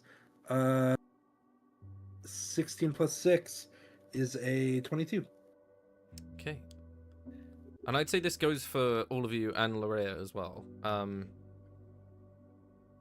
Once the Why am I my own questions are- category?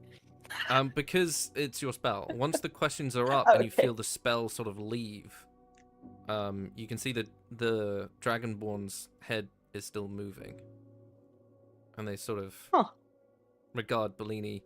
And you can see that he's waiting as Bellini is coming to the realization that he is no longer dead. Oh, you're not dead. We brought you back. Are we gonna have to fight you now?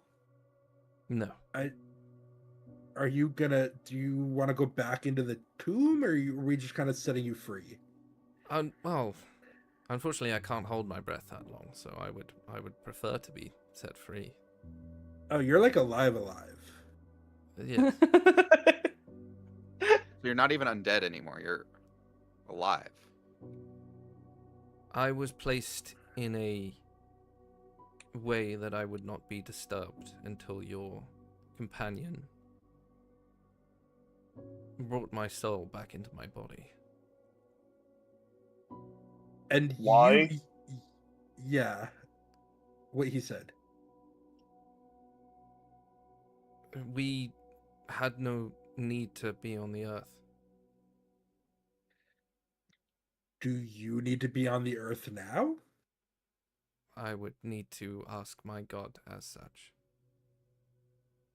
Well, Cool. We'd also like to speak with them. Do we want to go climb a mountain? I'm okay to climb a mountain. You Are can we see gonna they are like hit- they visibly like laugh. The time that Worm Shadow fell was a time of great turmoil, and there was a worry during the conflict. Some of the champions of the Dread Pact were able to steal and turn the souls of the champions of the Divine. In order to safeguard us, Kalindra ordered that I and my companion be sealed beneath the earth. As for your question, no, I would just need some time and an open space to talk to her. You didn't happen to find a weapon down here, did you? What kind? A bow. No. I have one that you can just take though, if you want it. It's a longbow. No, don't worry. If you describe it, it looks like I can go look under the water. / if you want to try to hold your breath, I can like drag you with me. No, it was Let's not kill him again. it's more of an artifact. It was bestowed upon the keepers of the temple to safeguard and keep safe. So I assume something might have happened. I've only looked in this lake, so we can go look elsewhere.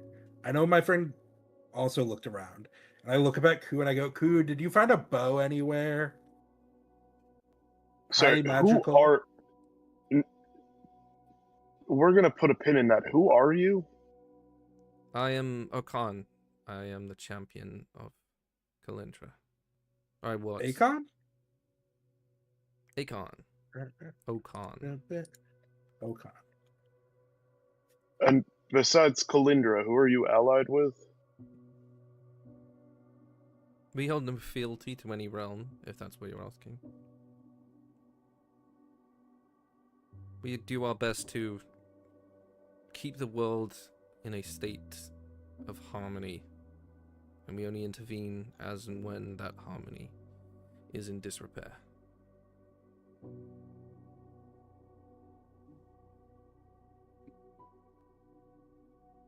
And who exactly are you opposed to?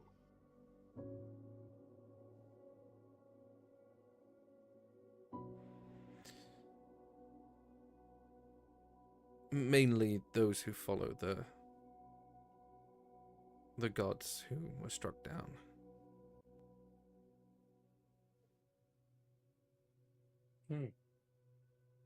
That is only when we intervene. Things of mortal wars are not of consequence. That is just the passing of time. Oh, are you gonna kill me? Would I need to? Geo shows him his hammer. He is also, I also want to say his soul is also claimed by like 3 other gods, both positive and negative. So at this point, it's a toss-up. Please don't kill my friend. My mom will be very mad. You see, they look over the hammer, and there is discernible concern on their face. And then they're looking at, and almost through you, Geo. I would need to consult my lady on that question. That is a conundrum. Well, she also seems to have claimed him, and I point at his wrist. When did you ask her? Can you ask her if she can freeze this hammer in time? Potentially. Okay. I will mention because I got the Lord of Torment stuck in the hammer, so he's with me. I will mention but she is not one to claim anyone's soul, so you can live in that belief. Can I roll insight on that? Sure. I'll believe it when I see it, because so far any gods that have met me are like, ooh. 16 plus 6, 22. He's telling the truth. Cool.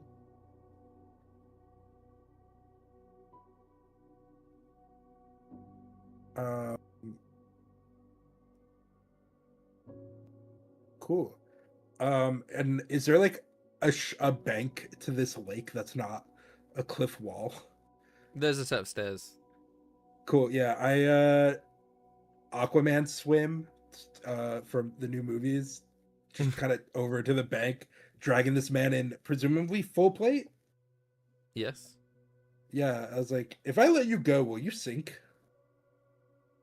I can try and swim. This is quite heavy. Cool. When I was entombed, it was not full of water, and you can see he's like looking up. I don't know how it filled up, but I am like Aquaman from the new movies, kind of torpedo swim towards. I don't know. I was given magic powers by seeing dragon turtles. It was cool. It was a cool moment. Yeah, once and you I get help over him there, out of the you can water. see he like stands up as the water's draining out of him. You notice that it's very although the expressions on his face, they are quite emotive, and he can, he laughs and things like that. But as he stands, it's a very, like, there's no casual about. It's just very perfect posture, very serious. Can I do another loop to see if his bow is underwater? You don't. I wouldn't, even if you rolled for it, you wouldn't find it. It's not there. Cool. Yeah, sorry, your bow's gone. It's fine. Ku, do you have any more questions for our friend Akon over here? Not for him specifically, no. Cool. I think we're gonna go have a picnic and try to summon a god, guys. What could go wrong? Sorry, can the four of us talk real quick? Yeah. Yeah. I just, like, will cover his stand- ears. Okay. I sit on his shoulders and cover his ears, trying to pretend that I'm not bigger than him, but he can somehow still carry me. So, why are we about to help someone who may try to kill Geo? I can go put him back in the water. Also, I don't want to freeze this hammer in time, because then the Lord of Torment will be frozen in time and can't get out. That's a pretty good reason. And Lorrea, do you know how your patron feels about this man's goddess? Well, we never really talked about it, but balance is sort of a big thing with us. I assume they would be pretty good together. Although it depends on what her version of balance is, I suppose.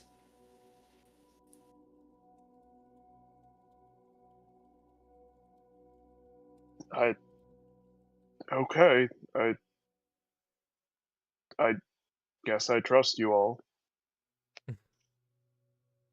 Honestly, I don't even trust myself, but I Don't think... worry, I don't trust me either. Well, there's that. I'm sure we can make a good case with Kalindra. Yeah, we should make sure we're free of the time loop first, and also heal. Yes. I'm a little fucked up, guys. I agree. I got set on magical fire. Eth is just floating around, just like hanging out this whole time. I've already almost died like 3 times today, so... Yeah. How many more cure wounds you got in you, buddy? Do I need to start passing out heals? I'm at 27. I have unlimited cure wounds because it's a cantrip. Cool. Do you want to heal the both of us? It'll take a while, but... Sure. So I touch myself. I heal me for Touch myself. 13. And then I touch Bellini and I heal him for 12. And I touch him Finally. again and heal him for 7.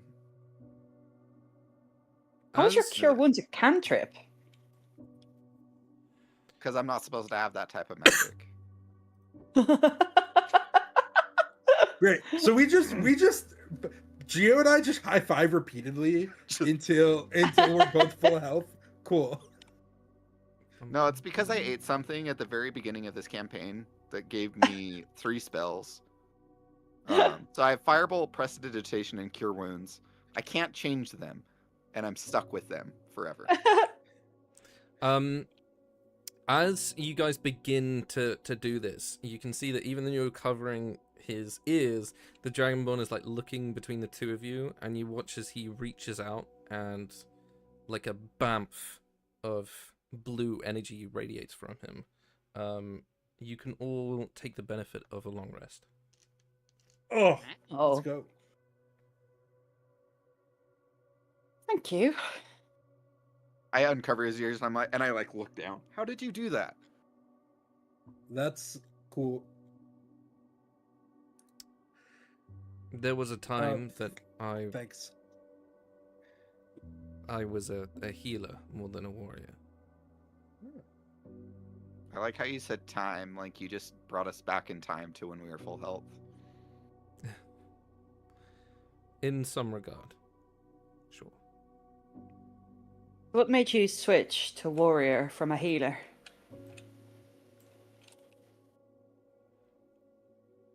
It changes as and when I need to.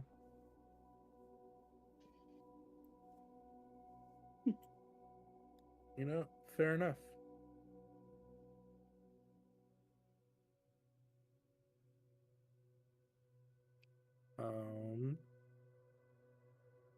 Cool. I guess we start making our way downtown, walking fast, faces past as we're homebound. But no.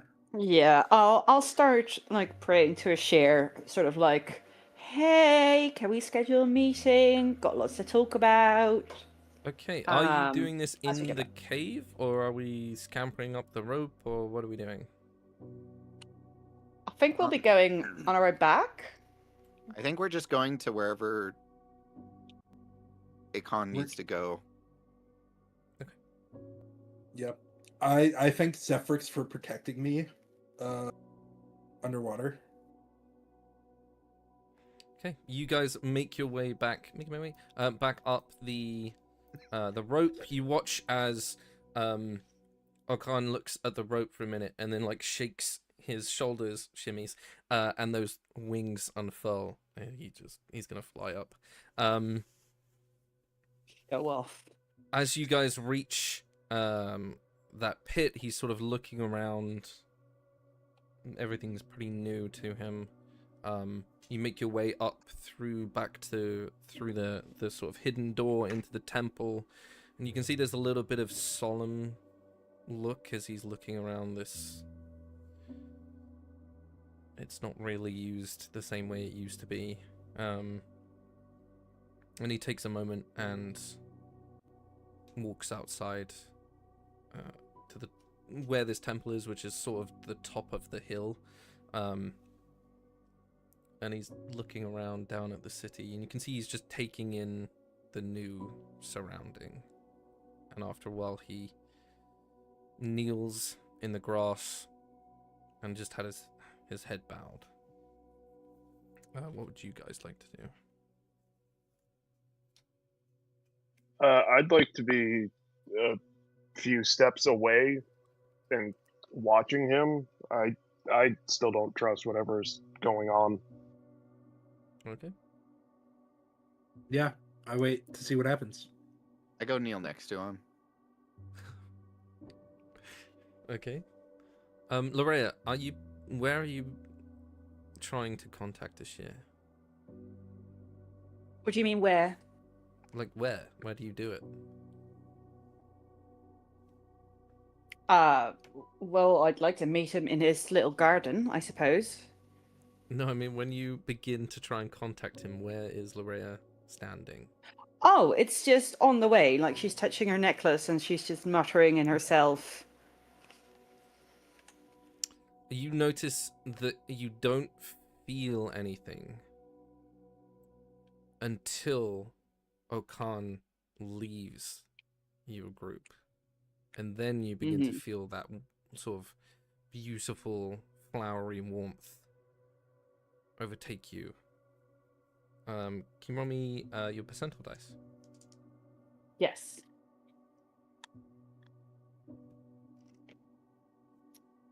That is a 40. Okay. You reach out, and you can't quite seem to grasp onto that domain, but you do feel his presence, so you are able to ask whatever you might want to.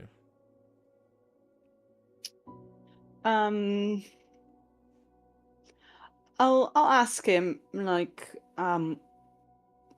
what's your stance on Kalindra? Because her champion may or may not try to kill Geo, and we'd like to prevent that. You get you don't get a vocal reply, you get a feeling of caution. Not danger, but caution.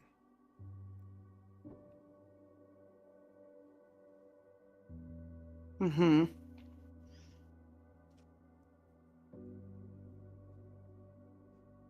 And Okan has fully left the group now, right?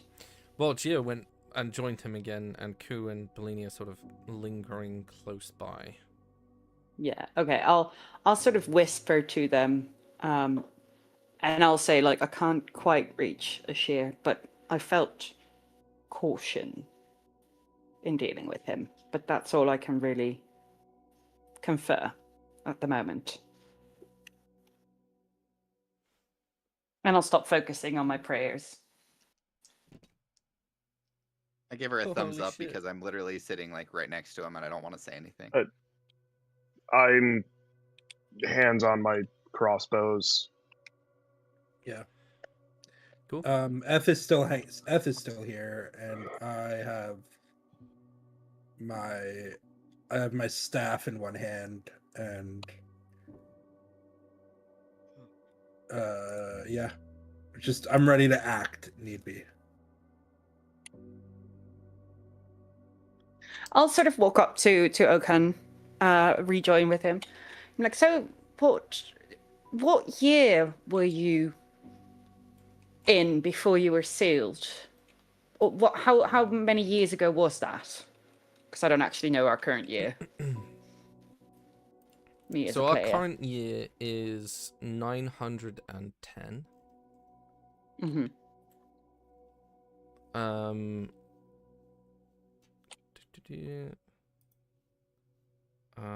He says, because he has no reference yet, that in his time,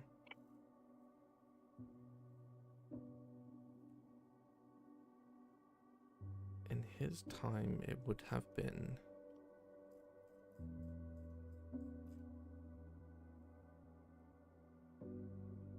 the year 2784.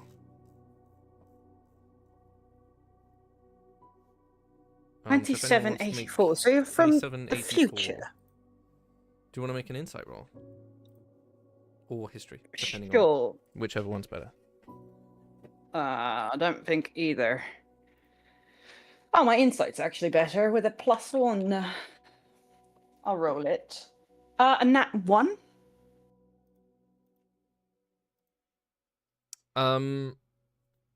You have no idea why he would say I'll- that number. I'll ask him though. Like, you mean from the future then? Because you're doing all this time thing. Is the veil a thing in your time?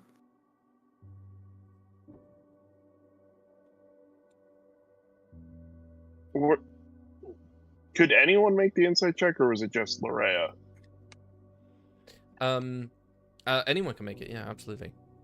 Oh, cool. Okay. I didn't want to start rolling in Yeah. 19. 18.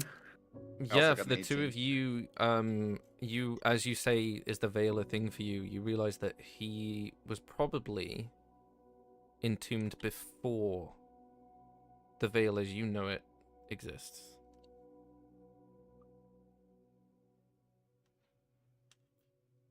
Oh, so he's like 3,000 years old in reality. Yeah, No, so so we're he was like saying he was saying the year from his point of view, and your year begins after the Age of Veiled Mystery, which is when the Veil is created. So you're 900 years from that point, and he was entombed before that age. So he was before. So he's about 980 odd years old. Oh, so it's not like our Gregorian calendar where it's like counts negative and we count positive starting at year 0.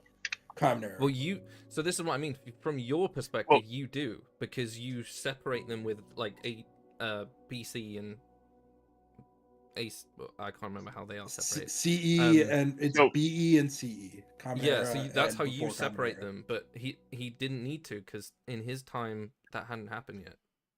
So there wasn't. So we just know he's at least 910 years old. We Yes. don't know how much further before that. So Yeah, he is Gotcha. he is 910 plus. Yes. Yeah. Okay. Gotcha. And there's no common. Is there a common no? Is there like a BV, or BMV versus AV? Yeah. CE, So BCE? they call the you call it the first age, which is the age of creation, the second age, which is the age of ancients, and then the third age, which is now, which is the age of veiled mystery. He was born in the second age, never Gotcha. experienced the third age. Gotcha. And it's BD and AD. Do I know like if countries remain the same between ages, or would I be able to ask about like what countries he knows to try to get a I would say rough? from your background, from the bureaucracy side of things, the continents are all the same. Cyrusia was known as Cyrilia, but it is the same borders roughly. Some kingdoms have changed, yeah, potentially. Places like Sabsathul would have existed before that, so he would know this place as it is now. So, Akun, who was in charge of Sabsathul in your lifetime?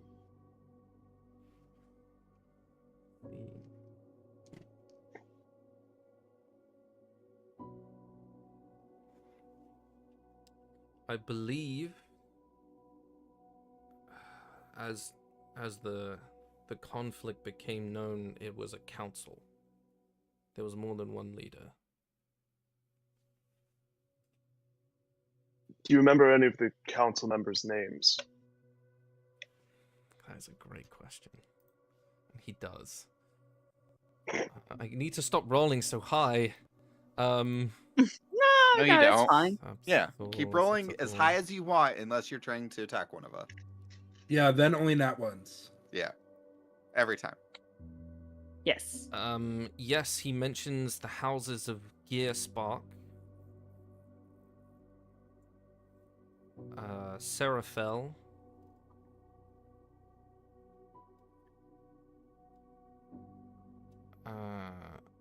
Spirakin, and what's the last one?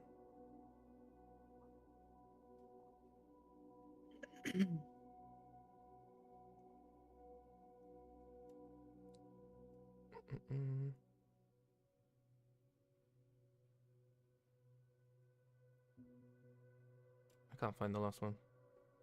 Hang on. It's fine. I'll Fjortir. write each of those. So,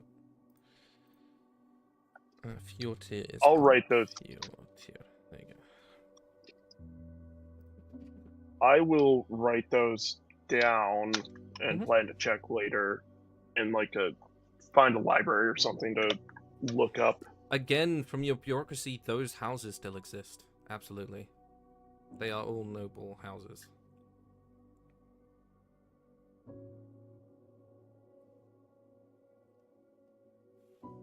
You don't know anyone named Wizard, do you?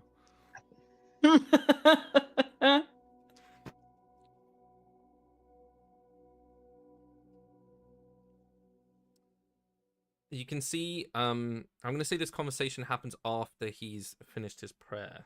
And as you say that name, he sort of like cocks his head. And you can see, Gio, he's looking at you a little bit differently now. As he's like looking you up and down.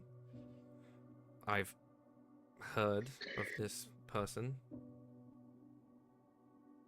Oh, good. Me too. He's a good friend of mine. We go like way back. He's actually still alive somewhere. Did you serve?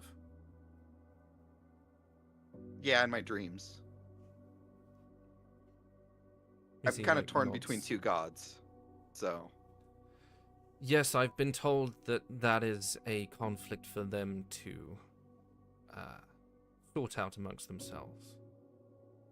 yeah. But that's why I want to freeze this hammer in time. So, one god's kind of just Unfortunately, trapped. We can try, but my lady says the Lord of Torment's reach has expanded since his imprisonment. That makes sense. It's almost to the same degree as I knew during my time. That's not good, but I'm also probably to blame for a lot of that. So, No. And I'll It's cover his definitely mouth. not you, Gio. It's definitely the evil cult we put down. You can see he rests yeah. a hand on your shoulder, Gio. Quite like comforting. We all make mistakes, even gods. Was there anybody else in that group with Wizard and Gio? I only met some of those warriors during my time in the Astral War, so I saw many disturbing and strange creature. wait, can I do an insight check to see if I remember him? You can make me a history roll, absolutely. Okay. 10. Oh, I've been Make it rolling with a lot of advantage. sevens. Make it with advantage. Go. We'll see if you can get it. I'll give you an extra chance. Nat 20. Oh, Yeah. she. Yeah, you remember a weird puppet thing. Like, it made no sense. It was clearly dreamt up by a child. Well, I already remembered the puppet. I was asking if I remembered. Oh, Akon. him! Yeah. I mean, you remember a puppet. Yes, I would say yes, you do. Both him and Sumathal, were present during the Astral War. Guys, this is gonna sound weird, but I've met this guy before. Wait, that just somehow means that not that I'm age. old. Fuck. Gio's like having a mental breakdown because he's realizing that he's at least 910 years old. You see, as you're coming to like that thought, he sort of tilts his head. The Astral War took place beyond a function of time of this material plane, so I wouldn't think too much into it. Nope, I'm old. He's just stuck Okay. on that he's old now. Regarding your brands, yeah, thanks. because your disturbance was sacrilege, but in opposite, you also released me. It is my lady would like you to know that she had lost sight of where I had been entombed, and was unable to revive me when the Lord of Torment had broken his chains. And as such, you also did a good deed. Those brands will allow you to trade your life with another, if you so wish. I'm sorry, what does that mean? if one of you were to fall in battle, or a friend, a lover, a family member,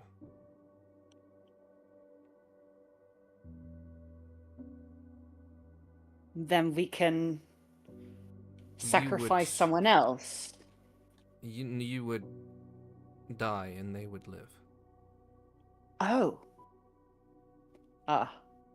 Well, fun to have. I don't think it's going to get much use out of me, but that's fine. Thank you for the gift. Well, it is more Very of kind of a you. one-use only sort of thing. Oh, yeah, that's usually how death goes. Although Can I cast Revivify? I'd say on usually, them? but not always. Can I still revivify them after? Ooh, make me an Arcana check. Let's see if you know if that would work. Can I use my wisdom, my spellcasting modifier instead of Because you're a druid, yeah, absolutely. Yeah. Cool. 15 plus 3, 18.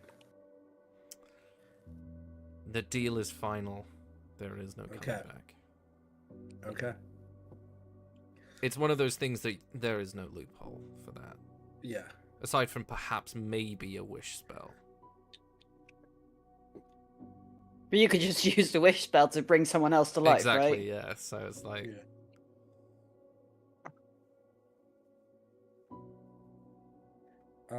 Cool. I think I was able to override it on my character sheet to use wisdom instead of int for Arcana checks. Cool. Cool. That way I don't have to ask every time, unless you want me to ask every time. No, it's fine. It's fine. Cool. I think that would only apply when it's magic outside your area of expertise. Things like the magic that they do in Sathul is way out of your wheelhouse. Yeah. Cool. Ku, do you have any other questions? No. Cool. I've been informed that Sabzathul has changed somewhat, and they control the use of magic. Yeah. We're not allowed to use magic here. I should probably make myself scarce. Is there anything else that you would require of me? Do you guys want him to like go with us or leave him to his own devices? I would say leave him to his own devices, but most importantly, I'd like to request a way to have an audience with Kalindra. If I may be so bold to ask.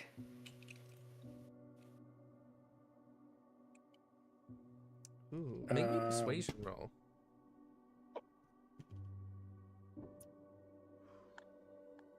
And your DC is 20. He's been dead for a really long time. Unbutton a button or two. Flirt your way into this. 23. Ooh. He furrows his brow a little bit. 19. I would be able to conduct such a ritual, but I would not be able to do it in the presence or even the risk of these magisters nearby. Sure. And you see what he would you need? pulls out his palm and a stone, like almost a beautiful, like emerald color, and offers it to you. Should you find yourself in a place that would be more suited, perhaps an open plain with a high peak, you can call on me and I will come. Okay. Thank you. I will. As you said, my resurrection, as it were, is less than concrete, so I must attend to certain rituals to ensure that I stay.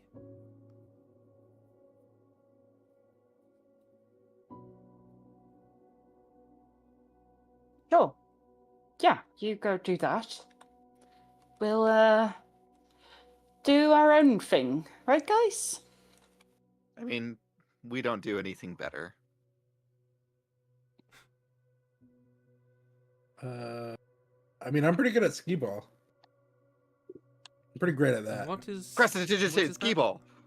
And I drop the skee ball in his hand. Let's see. He looks at it. Huh. It is a fun, family-friendly game for all that I use to get people to come into my gambling establishment. There are competitive leagues. Some people gamble money on it, but I did invent the game. I think. And where is? I'm writing a this book. hall? So the Lucky Shell is in the city of Ezreala. Tessarela in the country of Syrusia. No. Our keep is in Obscura. I'm opening a branch location. Don't you worry. I love it's it when coming Bellini soon. forgets what the places are called. Because There's every so time with many! Syrusia, Yeah. So country of Syrusia, town of Tazazralia. Great. Yeah. Yes, in the country of Syrusia. And I pull out a map. And I was like, wait, I think I have a map. And I just like go elbow deep in my bag of holding and pull a map out. And I go, okay, if you go here, and if you need a place to stay, I'll give him an elbow as he does that. Like, you could probably stay in Obscurum City. Like, maybe somewhere there instead of... Because we have a pretty small bastion. Oh, I was can't going to tell really him to host. go to the Burrow House in Tessarela. Do you want your mom to watch over him? I mean, she watches over you, so... You Since make a you've good left, point. you have signed multiple pacts with gods. So, Bleedy's mom might be the most powerful being in the universe. Who knows? She is also a gangster, so.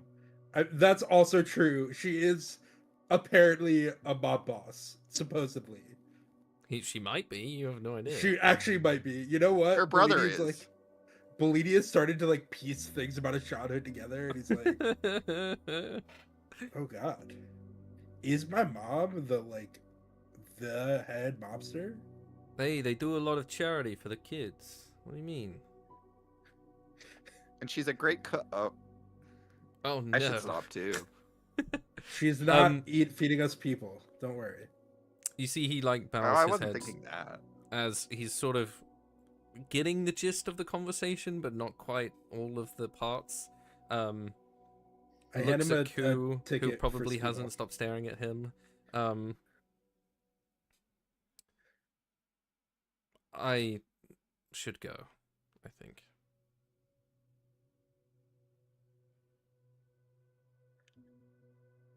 Bye. Have a good time. Okay.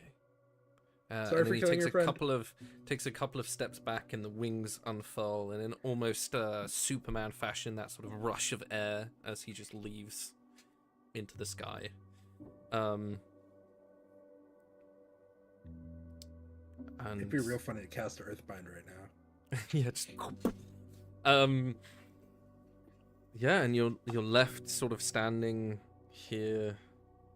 You can see, as you're looking around, things are progressing in terms of like people walking by and things like that, but it looks the same as it did. You have no idea if it's gonna keep doing what it did.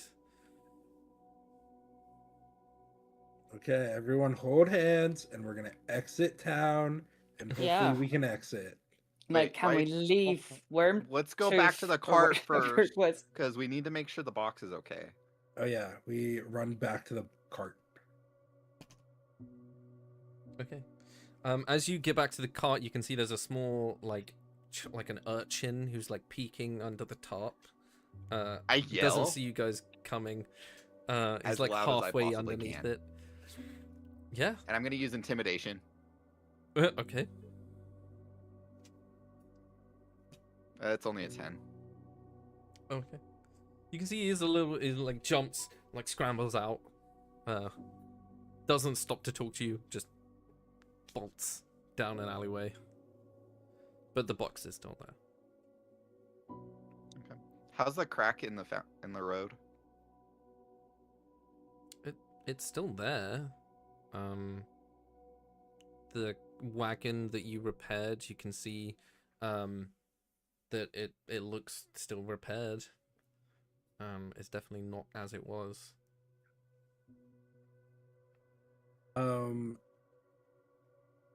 I tell everyone to head towards the edge of town. I'm gonna go check to see if the Magisters are still frozen.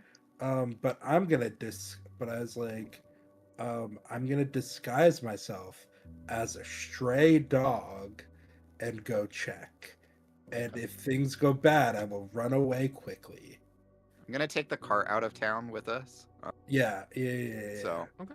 we'll just be right outside the gate when you're ready. Yeah, perfect. Because if they're not frozen, it means we've lifted the time trap. Yeah. Okay, as Gio, Coot, and Lorrea, as you're like sitting on the cart and it's trundling along the road, you get to the bridge. There's a moment where you all sort of like brace yourselves, and yeah, nothing happens. You sort of pass by. Everything seems Cool. the same. For Bellini, as you sort of lope your way up, panting to this tower, you can see the door is still open. But as you get up the path, two figures come striding out in the white and crimson coats. And as they sort of come across you, one of them looks down, and you can see he's wearing like this pair of half-moon glasses now, and you can see there's inscriptions in the glass. And as he looks at you and tilts his head, "Can we help you, Druid? Or are you..." It's faster if I travel this way. I can't speak. I paw in the dirt. It's faster if I travel this way. You see they like crane their head waiting for you to finish. Nod. My apologies. And then I leave. Okay. Do you want to make me an insight as you leave? Yeah. That's an 18. 12 plus 6. There is a caution about them.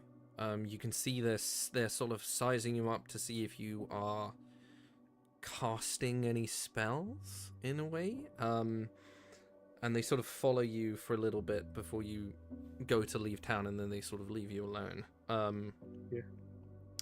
I'd say from that I insight, go out the side and then loop around to the group. Sure. I'd say from that high of an insight, you would guess that they don't consider wild shaping, like transforming into a beast. They maybe don't consider that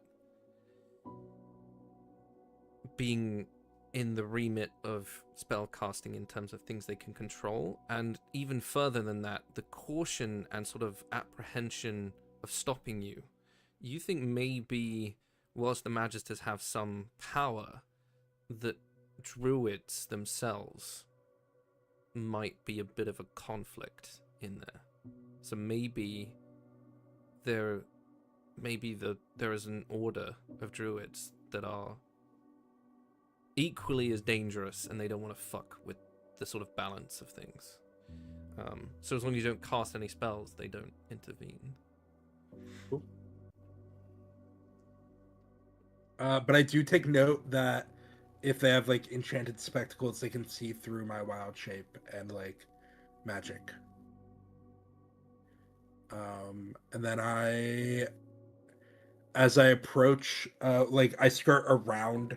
Is there more than one gate in this town, or is there just the one? Yeah, there's a couple, yeah. Cool. I go out the next closest gate to where the party would leave from, Mhm. and then run up. And as soon as I like am within a reasonable distance, I will turn back into Bellini and walk up to the cart and share what I learned with the group. Okay, yeah, wonderful. You all reconvene. He lets you know that information. As you're heading off, are we going north or are we going east? We have not made our decision yet. We were going to whilst we were here in Worm Shadow, and we have yet to. I would say east. Get permits. That's east, right? Or is that deposit the mirror? So north would be to the Vale Gate Bastion, yes. the sort of fortress that controls the passing through the Vale, and that is where the lens was meant to be going, but there's no one stopping you from taking you wherever you want. And then east is the capital city. Yes. For me, east is where I could find more info about myself, and I'll point at the map. And Ashir actually told me that you might be able to find info in the Library of Ether, which is just north of Astraville. So we could pop by, get permits, go to Etherholm, and should we still need to, then go to the Veilgate Bastion. Right, I forgot about that. I hadn't told you yet. Well, you Oh, Blue shit. knew, but Yeah. Bellini didn't. So this is the first time I'm telling you. From Ku, you would understand that Etherholm is probably the home of Ether, which means that's where the mines for the stone come from. And as such, the skull ruby that you have on your person.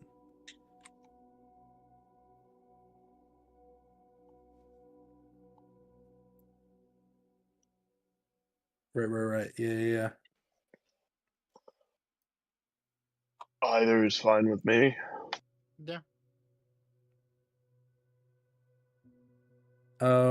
If we're going, if we're going east, let's go. I think it's more traveling with the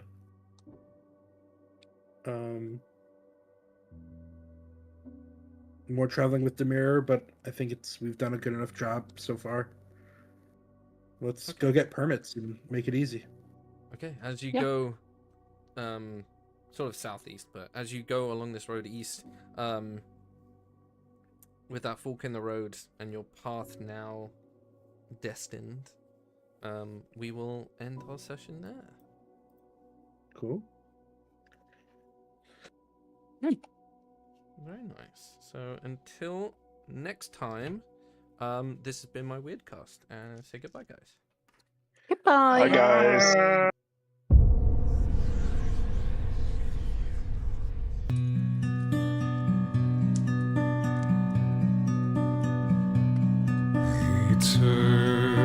Eternity's a gift, they say, to never cross the veil. This life I try to savor, and I try to no avail. Curse that mortal brevity which has rent you from my arms. Curse this cold eternity without you to keep me warm. Your never-ending elegy is a ballad with no melody, as empty as I. Now you've passed me by, a blessing, no, a malady.